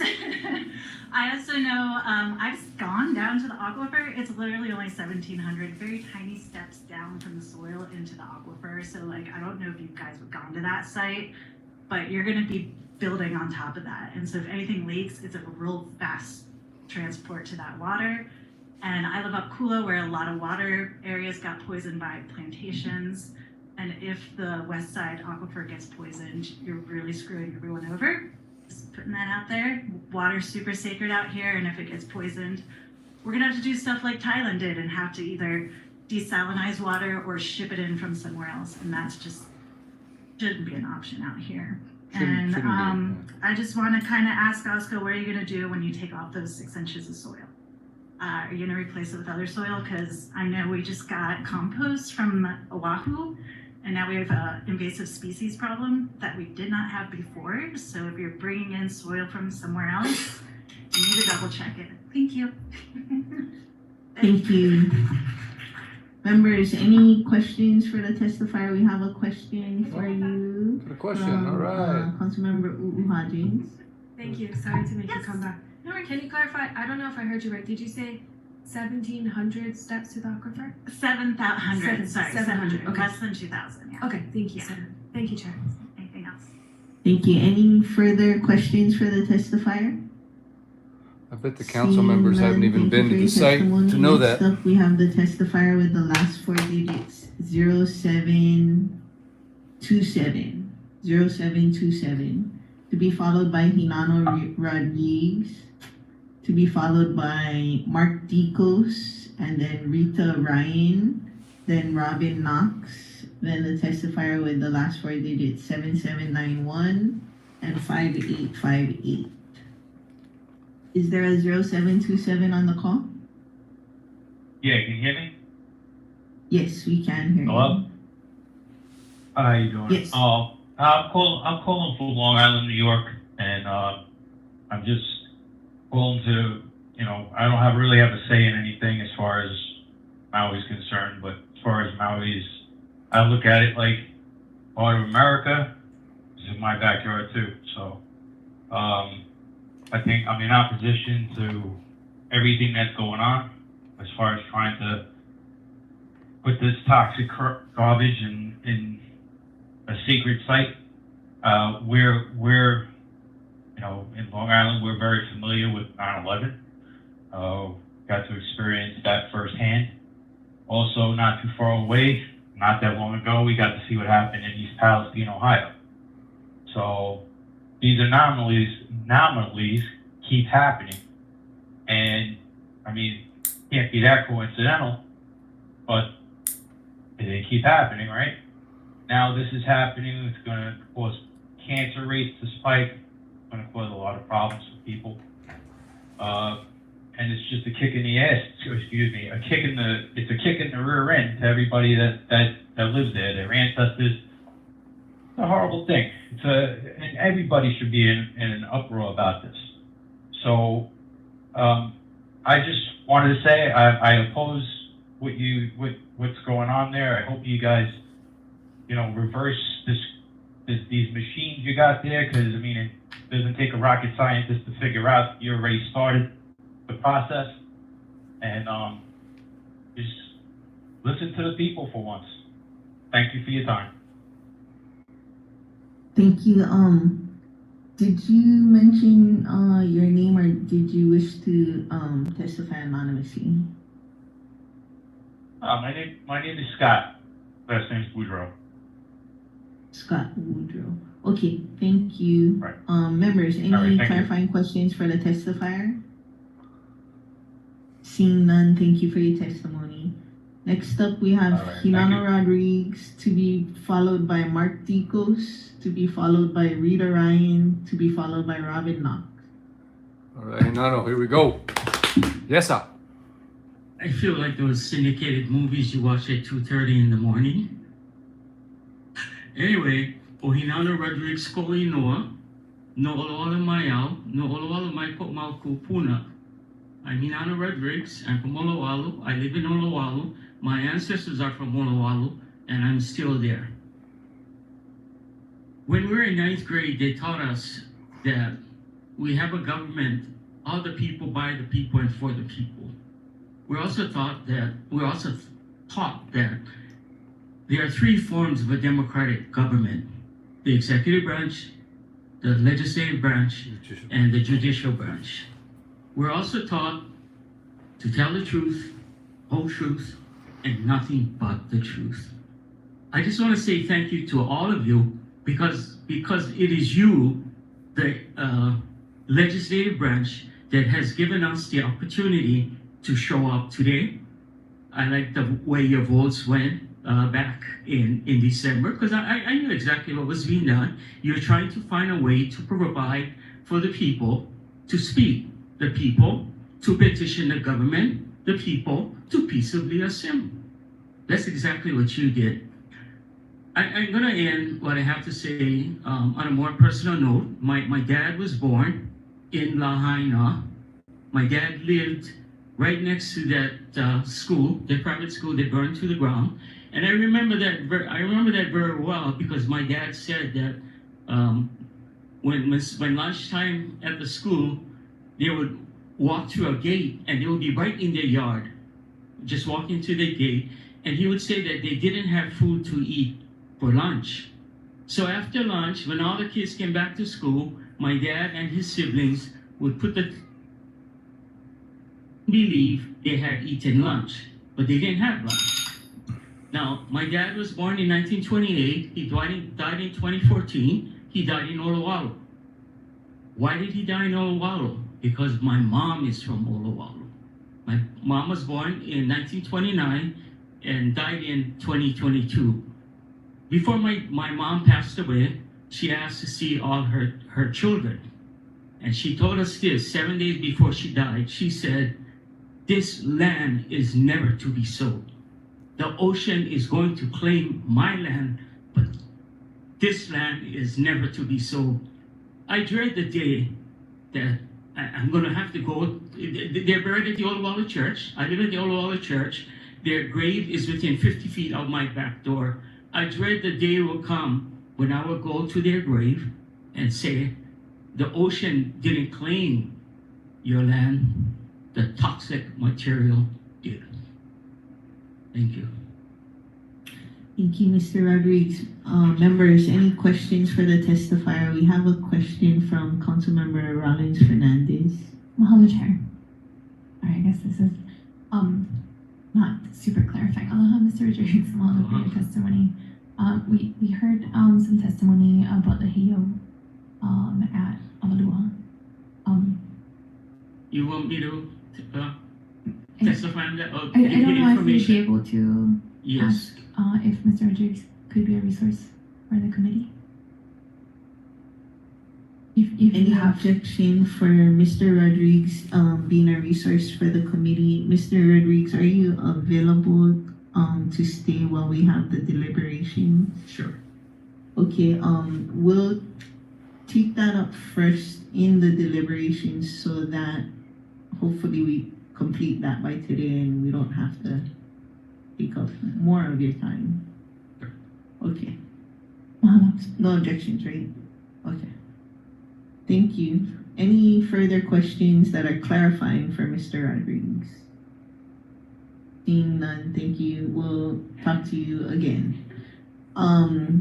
Next up, Mark Dicos, who's already queued. Thank you. And then Rita Ryan and Robin Knox. Go ahead, Mr. Dicos. You, Chair Paulton, council members, Mark Dicos, resident of West Maui. I agree that if you testify, providing a solution is critical, but unfortunately, although a staunch protector of Oahu, I don't have an alternative solution that will be agreeable to everyone. Not contaminating another moku with a line of toxins is hard to argue against. And I certainly don't envy the position that you guys are in, the decision you have to make. That being said, I have 3 items to discuss. One, I'm not a bioremediation expert and look forward to hearing from the subject matter experts. I do know that nature does an amazing amount of work for free on some of our worst pollutants. So if inoculating waste with recurring bacteria before it's wrapped seems like worthy of discussion. Number 2, I'm glad the testifier, much more knowledgeable than I on this topic, expressed caution with waste to energy and pyrolysis solutions. Waste to energy has long been trying to get a foothold here on Maui, and maybe some see this as an in. I don't know. I'd be cautious. Overall, it's a poor way to make energy. Waste energy itself produces a toxic ash, bottom ash, and fly ash that gets treated and disposed of as hazardous material in a secure landfill site. Pyrolysis also produces a toxic ash that gets treated and disposed of as hazardous material into a landfill.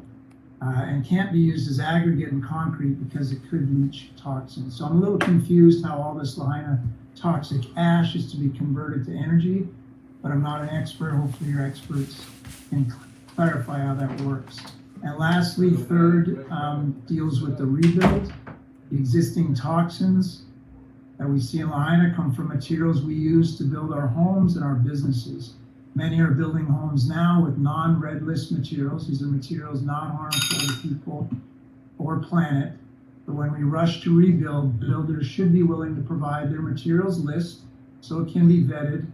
We don't want to put people back into toxic homes and have another toxic Lahaina. Mahalo. Thank you, Mr. Dicos. Just one clarifying question from me. You're not a lobbyist, paid lobbyist? Not a lobbyist, no. Thank you.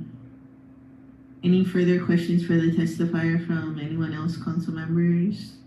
And thank you for your testimony. Next up, we have Rita Ryan to be followed by Robin Knox, to be followed by the last 4 digits, 7791. Go ahead, Miss Ryan. You have 2 minutes with a minute to conclude. Aloha, Council, and Happy New Year. I don't envy the work that you have to do in the new year, but I think there are many solutions to this problem that we're not looking at. So, I think what we did is we tried to find a very easy solution to a complex problem by just dumping it at Olowalu, and that doesn't work. Like I said to the EPA man, when I said, why Olowalu? And he said, well, it's already contaminated. And I said, well, then why don't you just dump it at, Kaanapali Golf Course or Wailea Golf Course, So there's a little bit of a social injustice here, putting it in Olowalu as opposed to the middle of Wailea or Kaanapali, right? And this is not anything that new. There's been Superfund sites that have been cleaned up, right?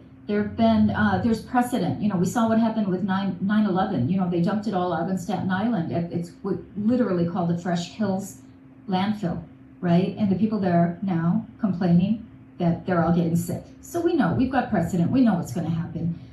The power poles that were treated with the contaminant, the pesticides. When those pesticides burn, they turn into penta. It's a longer name, but that's going to go right into the coral reef, and it's going to kill the zooxanthellae in the coral, and you're going to lose your reef. Okay, so we know what's going to happen. We've seen precedent. We've seen this happen before, over and over again. So I think that instead of trying to reinvent the wheel, right, let's look at what has been done to clean up toxic waste, toxic spills in other places that have been done successfully, right? We're going to keep the Lahaina remains here on Maui because throwing it somewhere else is irresponsible, right? It's a not in my backyard, so we don't want to consider. Thank you. I got another minute. I disagree with Mark Dicos, although I highly respect him on the pyrolysis, but we could discuss that later. There are many solutions to decontaminate and reduce the mass of the Lahaina remains that are in Olowalu that will make everybody happy. We will not contaminate our environment, but it's not an easy solution, right? So we have to put our heads around it and say, well, we need some experts in on this, experts in the environment, experts in thermal reaction and chemistry, who know how to remediate contaminants and get rid of as many contaminants as possible. I mean, the sunshine alone will do some of it, as Mark Dicos mentioned. You know, nature has a way of doing it, but let's not pollute our environment. The simple solution is that we need expert recommendations here. If it's an affordability thing, let's say it's an affordability, it's a budget issue. But there's no simple solution to this complex problem. So dumping in Olowalu is a simple solution. It does not work. Members, any clarifying question for the testifier? I did have one. I thought I did hear you say that there's a solution that would make everybody happy. Is that what you said? Yeah, I don't think it's a simple solution though. What it is to decontaminate the contaminants, and there's many, and different contaminants need different processes depending on if it's heavy metals, or if it's concrete, or if it's soil, or if it's those power poles, you know, those old power poles. They need different solutions. So we got to separate it and deal with them separately and decontaminate. Once it's decontaminated, it doesn't matter where we dump it. We can dump it in a landfill. We can reduce the mass through pyrolysis, certainly. And so we have to look at all the different little pieces. I've been researching this ever since August, quite thoroughly. And I am no bioremediation expert either. I'm an environmentalist. And okay, so to clarify, the solution that would make everyone happy is to decontaminate this contaminant separate. Absolutely, decontaminate the contaminants. Thank you. Yes. All right. Any further questions for the testifier? Seeing none, thank you for your testimony. Next up, we have Robin Knox, to be followed by the last four digits 7791, to be followed by the last four digits 5858, and then 6732. Go ahead, Ms. Knox. We got 2 minutes with a minute to conclude. Aloha. Thank you. I think this has been a productive meeting, and solution has started to gel in my mind that I want to share with you. The primary reason I've heard two reasons for going to Olowalu, but the primary one that was hard to get around was not wanting to take the remains off of West Maui. So here's my proposal. Presumably we know where all the deceased were found. Go there, get the footprint of a grave, 6 by 3 by 3 or whatever. Pick up that ash, completely contain that ash, entomb it in a memorial. It's like 5,400 cubic feet. It's a very small amount of ash. Then everything else could be taken to the Central Maui landfill and as some have suggested, be parsed out into different, different types of contaminants being handled differently. Also, that would be the ideal place to try some of these technologies, like the bioremediation, which would be appropriate for some waste, but not for others, the pyrolysis and all of that. It's an existing landfill. It has permits. It has leachate systems. No one lives right by it. There's just a multitude of good reasons to do that. And the fact that there's potentially additional landfill space next door is even more intriguing, and I think we need to know more about that. In general, as an environmental scientist, I have not gotten enough information to really make any recommendations other than what I just said, because I don't think you're getting the information you need, and I do hope there is more information, but the public information put out by the agencies, what I've seen presented to the council, it's just not technical enough and really doesn't allow me to make an informed recommendation. Nothing goes away. It's either stored, transformed, or transported. So keep asking, where does it go? Where does it go? And I will tell you that technologies like gasification and pyrolysis, those technologies are the very reason that we have hazardous waste incineration laws. I was around when marine shell processors first came out with this type of technology. It's not incineration, they said. It's an inert substance. You can use it in roads. Well, it killed wetlands, is what it did. It killed swamps and wetlands because of the leachates from it. So if you want to experiment with those kind of technologies, let's do it in a safe way, in a safe place. We can solve the problem of speed, respect, and environmental health and safety by doing as I propose and separating out the EV, taking all the waste to the Central Maui landfill. Thank you. There we go. Very nice. Thank you. Members, any clarifying questions? I see one from Councilmember Rollins Fernandez. Mahalo, Chair. Aloha, Ms. Knox. Mahalo for your testimony. Just to clarify, you said marine shell processors. What is that? Marine Shell Processors was a company that had a waste to energy to beneficial product technology. And at the time, it was legal for them to burn basically hazardous waste in a cement kiln. And they created an aggregate that was then used in road beds. And what was found is that that aggregate leached an acid that had metals in it, and it caused a lot of negative impacts to the aquatic environment.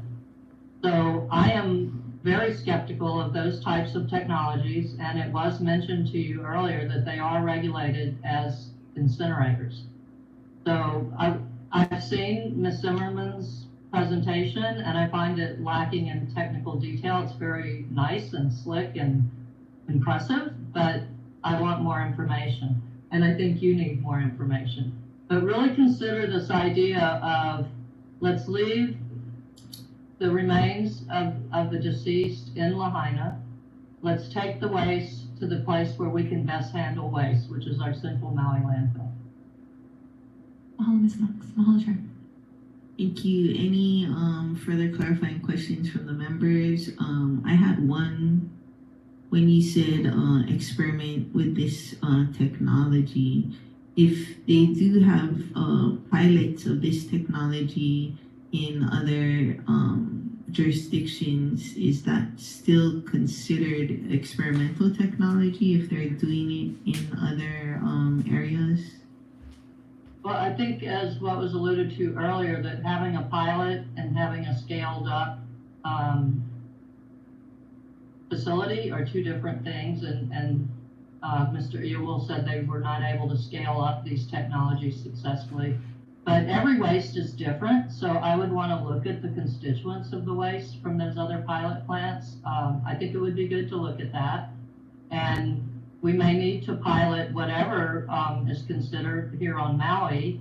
And I'm all for doing that if we can do it in a safe way, but I don't think Olowalu is a safe place to try to do any of those things. There's just too much potential to contaminate the groundwater, which then goes out into the ocean.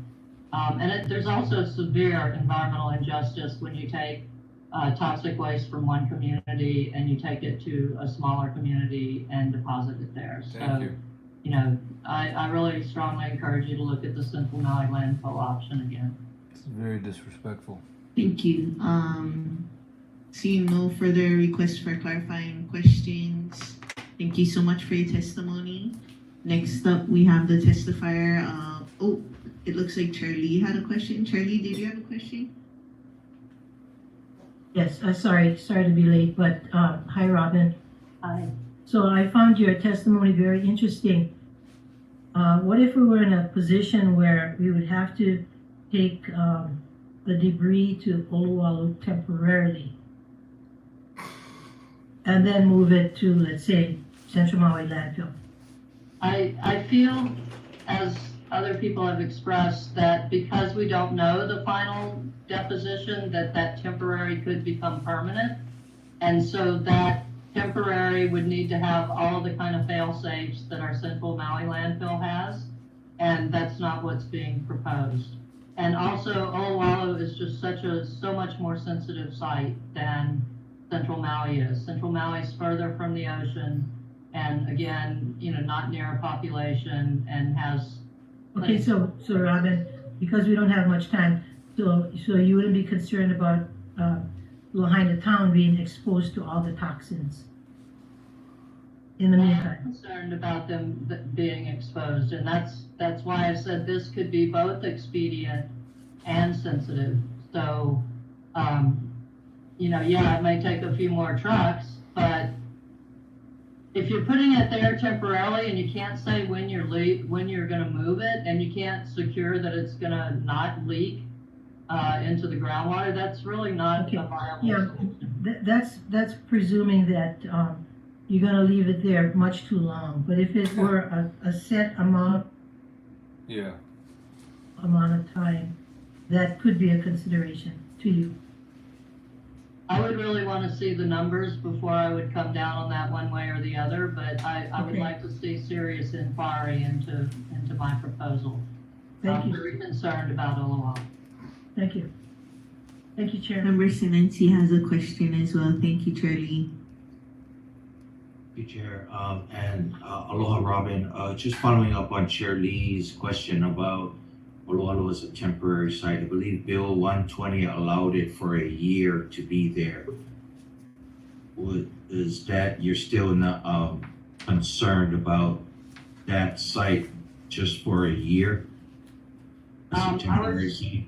I was not aware of that, but more than the time, my concern is what are the protections and the monitoring system, and I haven't seen enough information in the presentations to really know whether I'm comfortable with that or not. So more information, I think, is required to even make a call on that. I think just the it being structured as a permanent site, we also added in 120 that should come back to the council for people can testify when a permanent site is decided. I think what would be helpful is if all of the technical information could be made available on that MauiRecovers.org site that the county's maintaining, because there's really been such little information provided to the public. Not even a site plan for the temporary site. Thank you, Chair. No information has been revealed. Thank you, It's technical. Member Sinanci, any further questions? Seeing none, thank you so much for your testimony. Next up, we have the testifier with the last four digits, 5858, to be followed by Leslie Gaux, to be followed by Tiare Lawrence.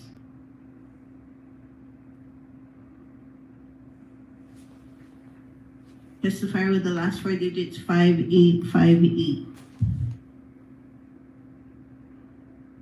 Okay, Leslie Gaux.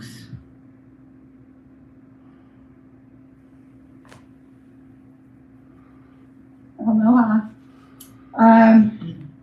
21-year resident, Leslie Legault, 21-year resident of West Maui. I'm grateful that I've been able to take part. I was there for several hours this morning and had to come home, but just want to say the 8,000 plus signatures, public showing up here today, and the expert testimony should be enough to show council that this hole, no matter how it is engineered, is not environmentally sound. It is not the place for the ash and debris to be made its final resting place. If it happens, even temporarily, it will be obvious that these proceedings were for show and something much more dangerous is happening here. Some written testimony from friends include, can the debris be encased in any other material? Can it be encased in cement? These burritos inside containers be erected as a monument or mausoleum to honor the people in our town. Movement of the islands alone, sheer fact that we live on a dormant volcano, should be enough to tell you that we do not want to put this underground. At least encapsulate and put these cement or some sort of something above ground so that any degradation can be monitored for all of eternity. Thank you. Thank you. Sorry about your last name, Miss Lego. Does anyone else have or is there any members has clarifying questions for Miss Lego? Seeing none, thank you for your testimony. Next up, we have Tiare Lawrence.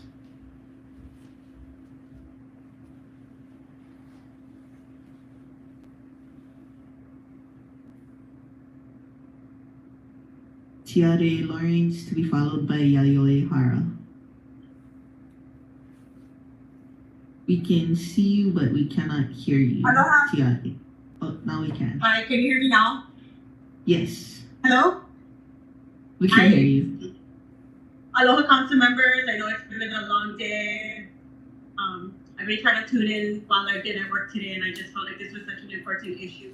I just wanted to state for the record that I am in complete opposition of Olowalu being a final permanent location. However, I do understand the need for it to be used as a temporary site for now. Why? Because there is a ton of debris on our shorelines right now that have the potential of impacting our near shore environment. And it's not also be used as for any type of toxic waste. We're in this predicament, and unfortunately, I do agree with some of the testifiers earlier that there should have been a lot more community input, but that's not the case, and here we are. But I just wanted to put on the record that I'm completely opposed to Olowalu being a permanent location. I think the mayor and the county council are in, I'm disappointed with some of the testifiers and some of their comments towards our council members and also calling community advocates, lobbyists. And I just want to say that Olowalu means a lot to me. It's where I grew up. My family still currently resides in Olowalu behind the store. I have a lot of memories there, and it's where I teach my kids how to surf. So Olowalu is a very special, important place to me and my family. But I'm working at the docks right now, and it's heartbreaking when I come to work and I'm loading up cars of family and friends who are leaving the island. And so, as much as I don't want to see Olowalu be a temporary site, I also don't want to see more family and friends leaving the island, and I don't want to see more delays in the cleanup happen, because ultimately that causes more people to move away. And so, a disaster calls for unprecedented times, and these are difficult situations, but I trust in the county council to make the right thing. I would hope that you would stand behind the community and advocate against long-term permanent dump site at Olowalu. Thank you. Thank you. Any questions for the testifier? Seeing none. Next up, we have Yayoi Hara. Thought she was a protector of the Olowalu Reef. Excuse me, it's not your turn to testify. It's Yayoi Hara's.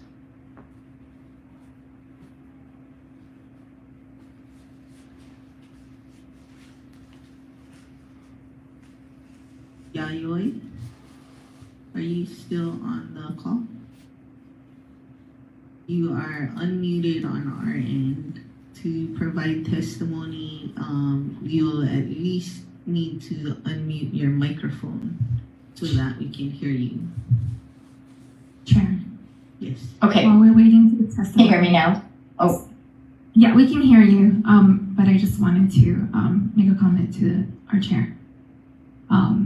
You know, I know some testifiers have asked for this to be a safe space for people to be able to testify, and that is why you asked people to not applause. That's one of the reasons, and the other reason is so that we could get through 140 plus testifiers today. And I just want to remind people, like, yes, you know, we're the council members here, and we're trying our best to make sure that this is a safe place for everyone to be able to share their mana'o. So when it's your turn to testify, you can testify and share your mana'o. But when other people are testifying, or after people have testified, it's inappropriate for you to unmute and then say negative things toward other people. That's what we say when we say we're trying to maintain decorum so that everyone in our community is welcome and feels safe to provide their mana'o, and everyone's voice is important. Mahalo, Chair.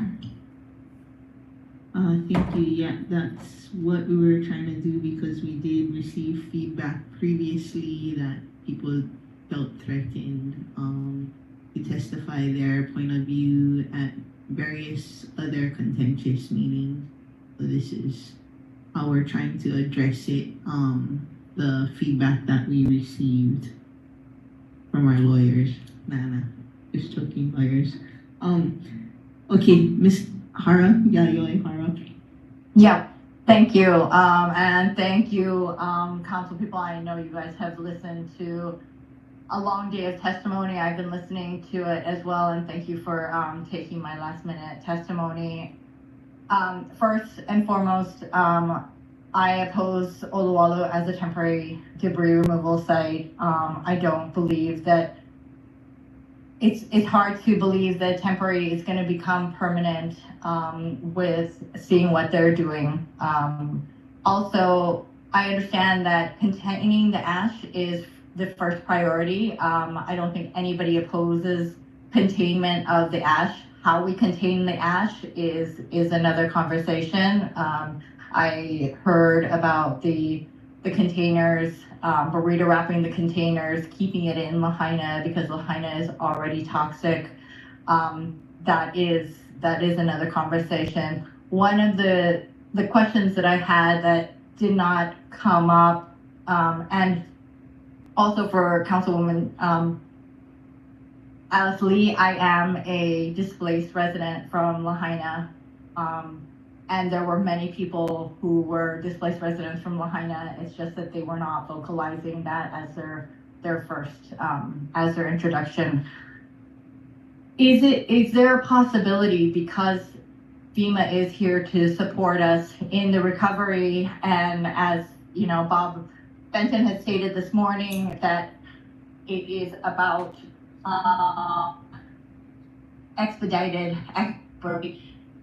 that they build. I mean, if we are going to move it to Central Maui instead of Oluwalu, that will for us. Everyone knows that the road has to be pushed back anyways. They're already building the little road from the Cane Road to go up to the Oluwalu dump site. Is there a potential for FEMA to fund a secondary road that the debris can be removed, taken to Central Maui, and then in the long run, we are able to benefit from that road? For that information that has been had, I am just trying to think of ways that we can utilize the federal money and the federal support that we have right now to make things easier for us. Everybody in Lahaina, everybody on Maui, we have struggled all our lives. We don't know anything else but struggling. And so part of this is accept the struggle, because we want to stay here and we want to live here. But it's like, how can we use this disaster to get ahead just a little bit. So with all this federal money and this federal support, how can we maximize the usage of it? Thank you very much. Thank you, Ms. Hara. You did cut out at a couple places. I just wanted to clarify. You said something expedited, and then you wanted to know if FEMA could build a secondary road. Was that to the Pali? Is that what you were saying? I'm wondering if FEMA can help support us in building out a second road out of Lahaina that they can use to remove the debris to central Maui. Okay, just clarifying, yes, I can hear you. Okay. I just wanted to try and understand what you're saying. It's my understanding that Highway 30 is going to be used to take the debris out of Lahaina. And that if they it's were to not continue, open to they the would. public. If they were to bypass Oluwalu and continue on to central Maui as a debris removal. Okay, and so even through the Pali, a secondary road, is that just trying to clarify? Yes, I mean, I know a lot of people may oppose this, but you know, the reality is the H3 on Oahu is a beautiful road. I understand the cost of raising the highway and everything and going through the mountains, but we need a secondary exit out of Lahaina, an entrance and exit out of Lahaina. Okay, thank you for that clarification. Members, any further clarification from the testifier? Seeing none, thank you so much for your testimony. Our last testifier at this time is Manuel Kuloloya. We got 2 minutes with a minute to conclude, and then we'll open it up to anyone else that has yet to testify but would like to testify. So if Manuel Kuloloya is on the line, you've got 2 minutes with 1 minute to wrap up. Aloha, Chair Tamara, can you hear me? I can hear you loud and clear. Thank you. While I've been working at Bravo Piers, I've been listening since 9 o'clock this morning, and I'm back at home at my computer. And I'm recalling about 2 months ago, having sat before the Board of Land and Natural Resources, where these 2 properties were being petitioned by the county to be turned over from the state to the county. And I hope every council member had an opportunity to watch that video. It was very revealing. What was disconcerting to me at the time was that the DLNR did not consult its own cultural heavy their advisor in SHPD in Uncle Hinano that resides in Oluwalu. I remember asking, did they also consult people that I have great respect for as a young man and today, including Uncle Henry Curtis. I believe I saw his name online earlier while I was at Furrow. Uncle Carol Cox, and I've heard, and I mentioned Auntie Robin Knox as well, so I heard her testimony. But just having heard that, I'm grateful. I remember Scott Crawford being online at that day. I saw his name today and asked him, the Nature Conservancy, that we will need help, council, whether or not this is done or not. The DLNR, Department of Aquatic Resources, was concerned about taking water samples. The chair of the DLNR asked about putting monitors outside. The county representative at the time says, don't worry, the Department of Health already has these monitors. I don't trust them. So as a condition, I told them we need to go ask Uncle Fenton to help pay for these monitors should it ever happen. I'm grateful Uncle Hinano, in part of your discussions, post-testimony, as an advisor, I would think that'll be automatic. But having said that, I'm only testifying because if it was in my ahopua, I would make a big stink or, McKenna. So I'm intently listening to the Kama'aina from that community.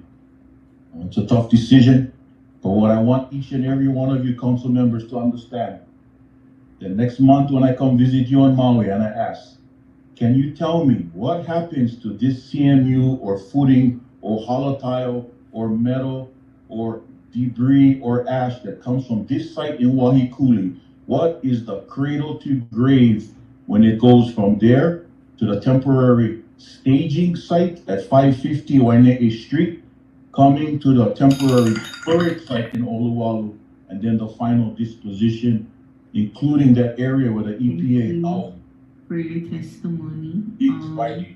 firing range, okay? Members, any questions for the testifier? Seeing none, thank you so much for your testimony. I'm now opening it up to whomever does not previously testify but would still like to testify. I see a hand raised from Lisa Hallett Andrews. Did you want to provide a testimony? Yes, please. Okay, we have 2 minutes with a minute to wrap up. Go ahead. Mahalo for taking this long day to hear everyone. We're hearing a lot of versions should be done, but really you have one chance to get it right, because this is when they call it a forever chemical, it's because it's forever. My name is Lisa Hallett Andrews. I am with Kukuana Aina nonprofit from Hawaii Island.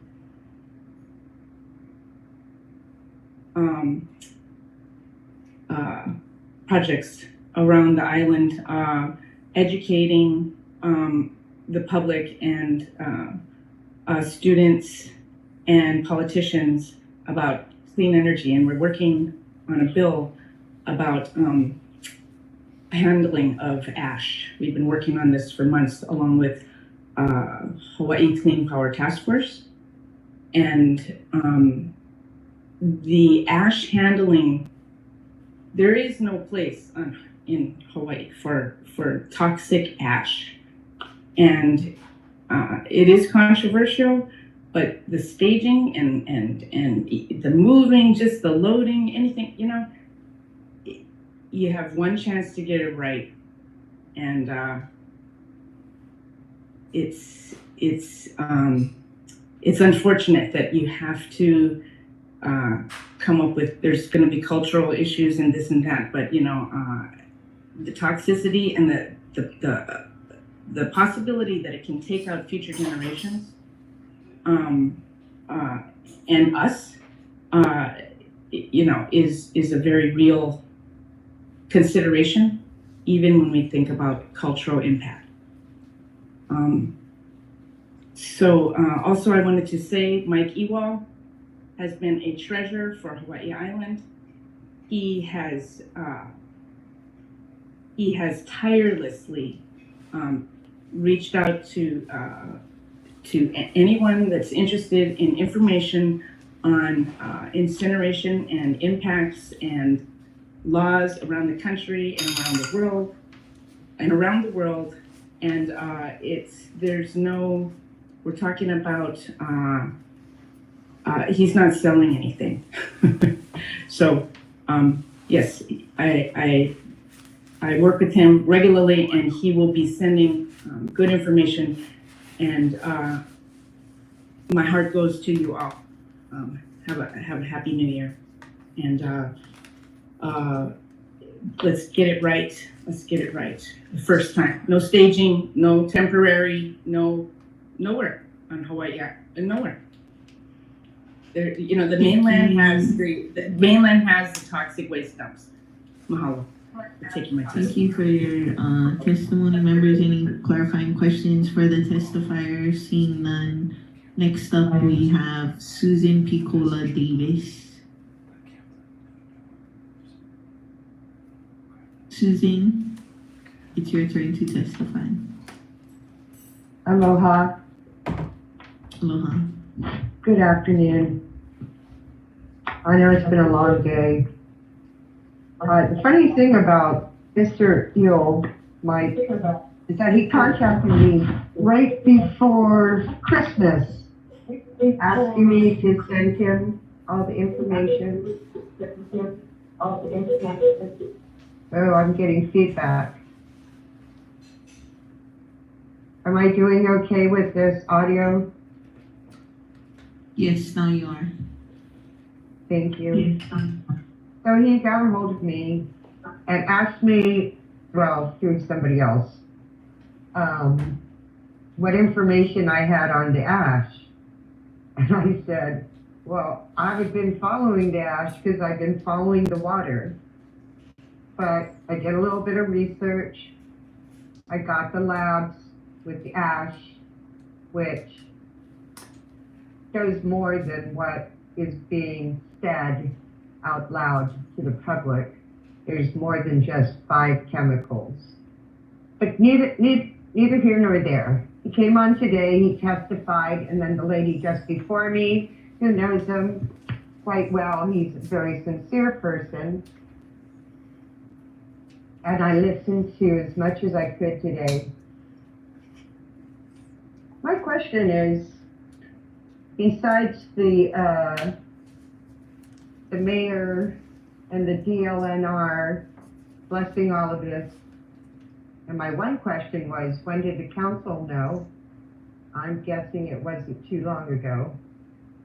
But the other thing is, if it's been in Lahaina this long, and everybody's worried about it getting to the ocean, who do we have testing the aquifer? All the water travels underneath, through the lava rock. The aquifer is the main piece that needs to be protected, and it needs to be tested in order to know what is leaching. And then traveling this stuff down the road to Oahu, when you start seeing the caravan of trucks, you're gonna go, oh my God, is this really what we wanted? I trust you all. I give you my heart from Oahu, and please keep listening. Thank you. Thank you. Members, any clarifying questions for the testifier? Seeing none, thank you for your testimony. Mahalo. At this time, mahalo. At this time, is there anyone who wishes to give public testimony? We have one individual approaching the testifier stand.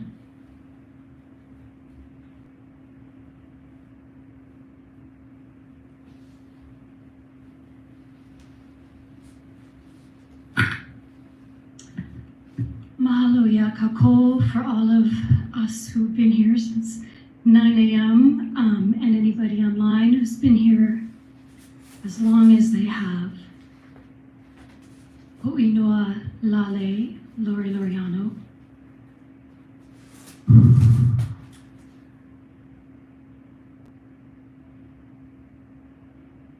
Our ha is our breath of life. As one said, this is all about life. We are water. We are Maui. I'm a resident of Maui. And I am her, she is me. We could all say that.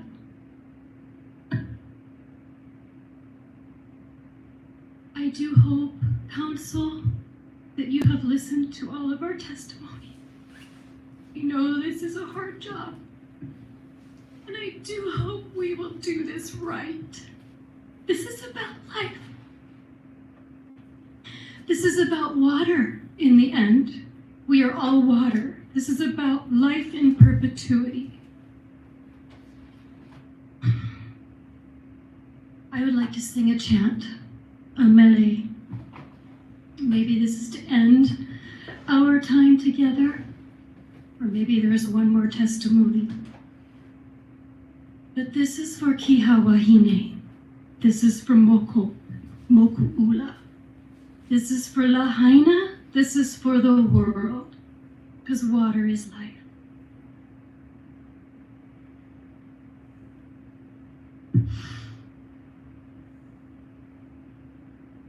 E ki hae, ki hawa hine, e mana ki he wa hine mana ia, e po'o e po'o la, e po'o Hawaii nu,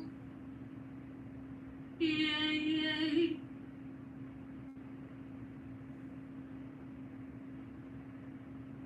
Mahalo. Thank you. I didn't catch your name on this. Were you wanting to testify anonymously? Oh no, I said Lale Lori Loriano. Lale Lori Loriano. Members, any questions for the testifier? Seeing none, thank you for your testimony. Is there anyone else who has yet to testify that would like to testify?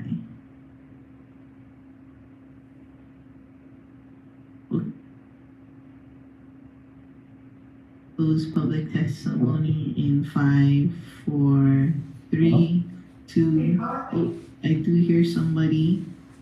Yeah, hello, Tim Walker here. Tim Walker. Yeah, thank you. Would you like to provide testimony? Yes, I would, thank you. Okay, you got 2 minutes with a minute to conclude. Go ahead. Okay, thank you for your time and genuinely listening to your people over all else. Sincerely, sorry for the disaster that impacted many special people in Hawaii. I have visited Maui many times since 2001, and I pray for the Lahaina people every night. This is one of the most important decisions you will make for Maui historically, and I'd like to know what decision process is being made or used. You may be familiar with the Kempner-Trigo decision-making analysis tool, which can be done via spreadsheet. And this can allow for an objective decision-making process with community and council input on key decision criteria, numeric factor weighting for the level of importance, and scoring across not just 1 or 2 options, but perhaps 3 or 4 or 5 options. This could be done expeditiously, which could have been started technically sooner, but it's not too late. Please share your decision criteria and discuss weighting factors that allow scoring of multiple options based on intelligent evaluation, and that is based on spiritual, human, democratic, scientific, and an objective way. Mahalo, and remember, aloha always, and most importantly, this is God's land. Thank you. Thank you. Members, any clarifying questions for the testifier? Seeing none, thank you for your testimony. Thank you very much. Is there anyone else who would like to provide public testimony at this time that has not yet provided public testimony? Ashley Lindsay to testify. Go ahead. Aloha mai kako. My name is Ashley Lindsay, and I'm a lineal descendant of Olowalu. I am here before you as representative of my 231 living descendants of John Moses Puha, we are cousins to Hinan Rodriguez, who testified earlier. Sadly, none of us have been able to make it back to Olowalu since our tutu man and some of his children left in the 1920s.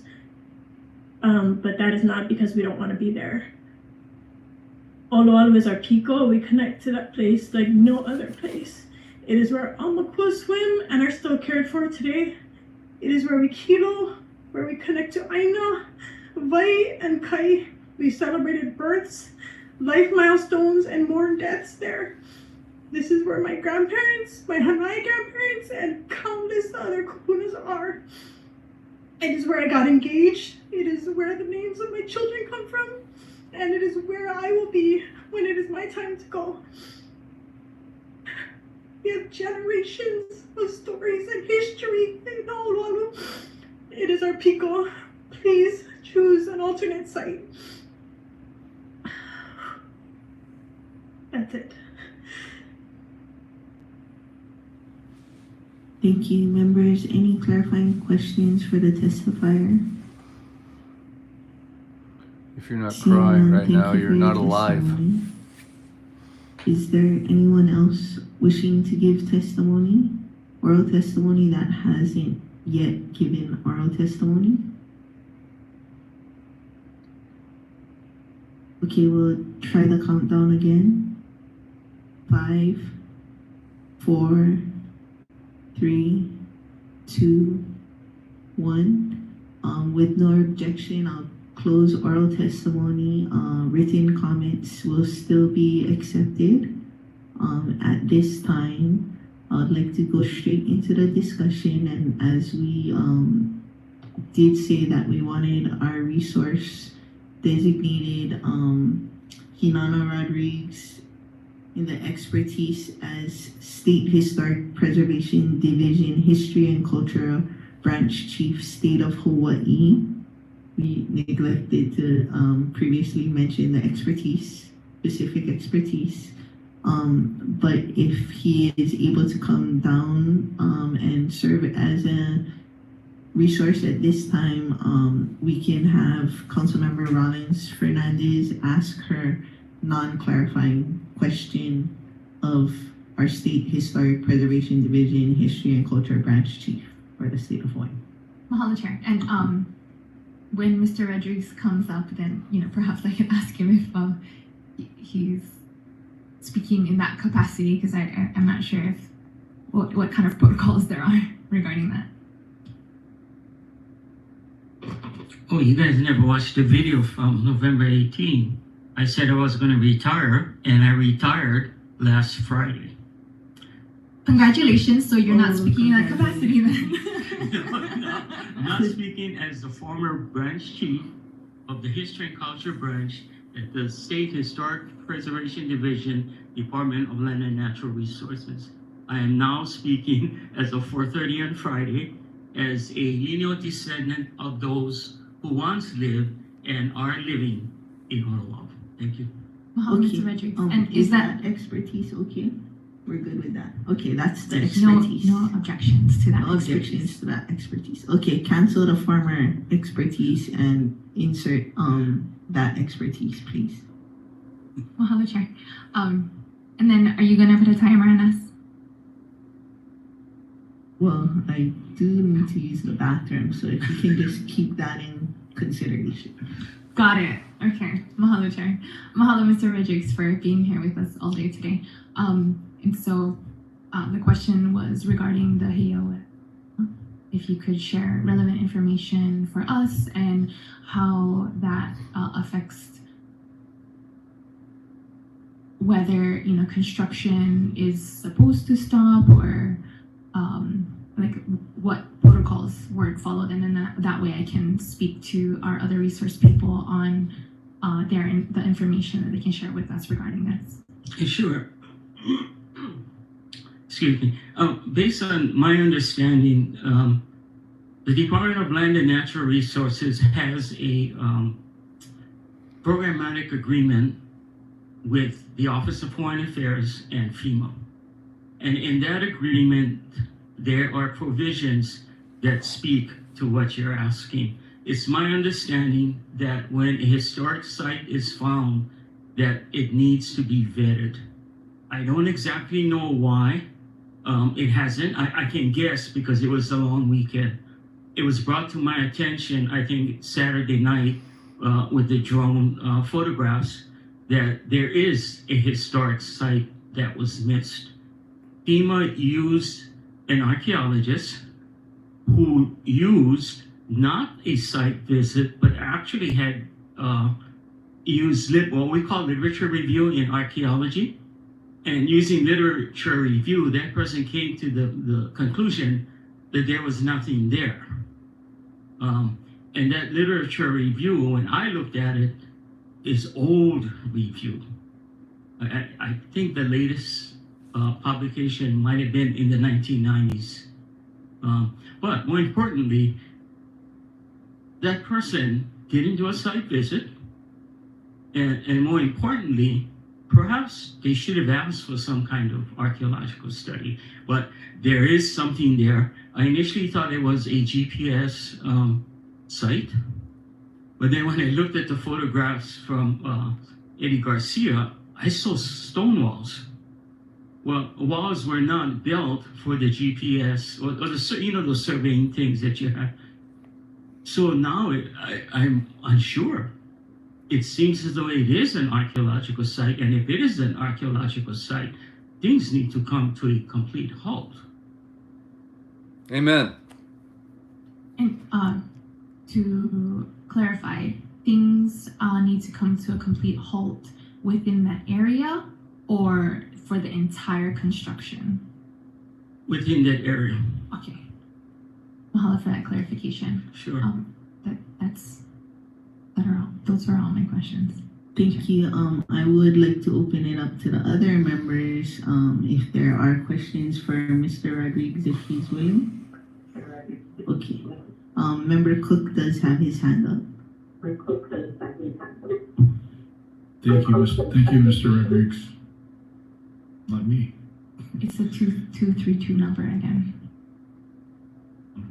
Thank you. The archaeological site in sort of macro reference to the construction that's currently going on. Is it on the fringe, the beginning, the middle? It's my understanding that it's on top of the pool where the construction is occurring. Another thing too is that when you talk about archaeology, especially in federal, so we got two kinds of archaeology. We got federal archaeology, and in federal archaeology, they use the term APE, or area of potential effect. And then you have 6E archaeology, which is state archaeology. They refer to a specific project site. Okay, so now we're talking federal, so let's go back to the federal. The APE, or the area of potential effect, is always much larger than where the exact site is. And the reason for that is you need to take into consideration what is the relationship of that find, that specific historical feature, with other features within the greater area. So under federal law, it's a lot larger. So for clarification, percentage-wise, what kind of an impact? I'm just trying to clarify that if it's on anyway, what's the magnitude? Yeah. So in order to answer that question, we need to take a step back and understand federal law, which is 106 law. The way it works is if the federal government is going to do something, it's called an undertaking. If the federal government is involved or there's federal funds, or basically if it smells of the federal government, you got to go through what is known as the 106 process. And they would go through the 106 process. They would determine whether or not there is an effect on any historic properties, more specifically as it relates to Native Americans, Native Alaskans, and Native Hawaiians. Once they do that, the federal government, under the 106 rules, writes a determination. And the determination can be, which I think might have been in this case, yes, there is an effect on historic properties. And then they turn around and send a letter to DLNR and say, do you concur with our determination? So there's this whole process. So it's my understanding that since we encountered that historic property over the weekend, or it might have been Wednesday before the weekend, then perhaps the 106 process needs to start again.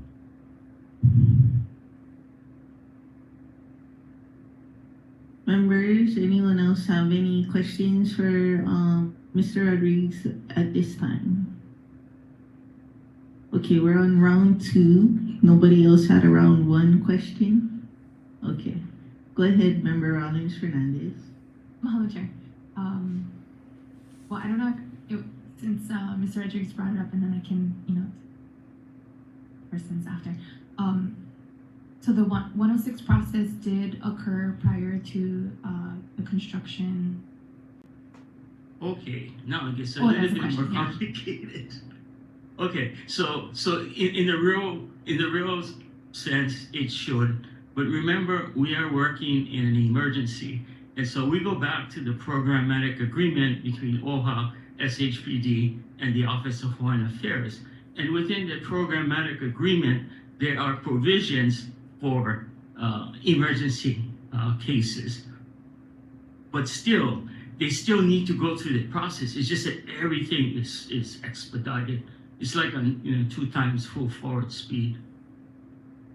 Okay, mahalo for that clarification, because that was my understanding too. The emergency proclamation expedited. It expedited it, but it does not dismiss it. That's the part that people don't understand. They think, well, we got the governor's, was it proclamation number 8? And therefore everything is kind of suspended. Not really. Mahalo, Mr. Richards. Mahalo, Chair. Okay, thank you. I'd like to know at this time, I'd really like to take a 5-minute recess, but before we do that, I'd like to try and poll the members of what is their hard stop for today. I don't know that we'll be able to discuss fully in depth all the testimony and questions with the folks. So just wondering, I mean, we don't need quorum. I could stay here all night probably with these resources, but just polling what are folks' hard stop for today. 6 o'clock? I have 8 a o'clock? 7:30 flight, but I'm happy to stay, on my phone for as long as we need. And Member Sugimura, you're saying 5 p.m.? Okay, let's just try to keep going till 6 o'clock, but let's take a 5-minute recess, one more pause for the cause, and we'll be back at 4:51.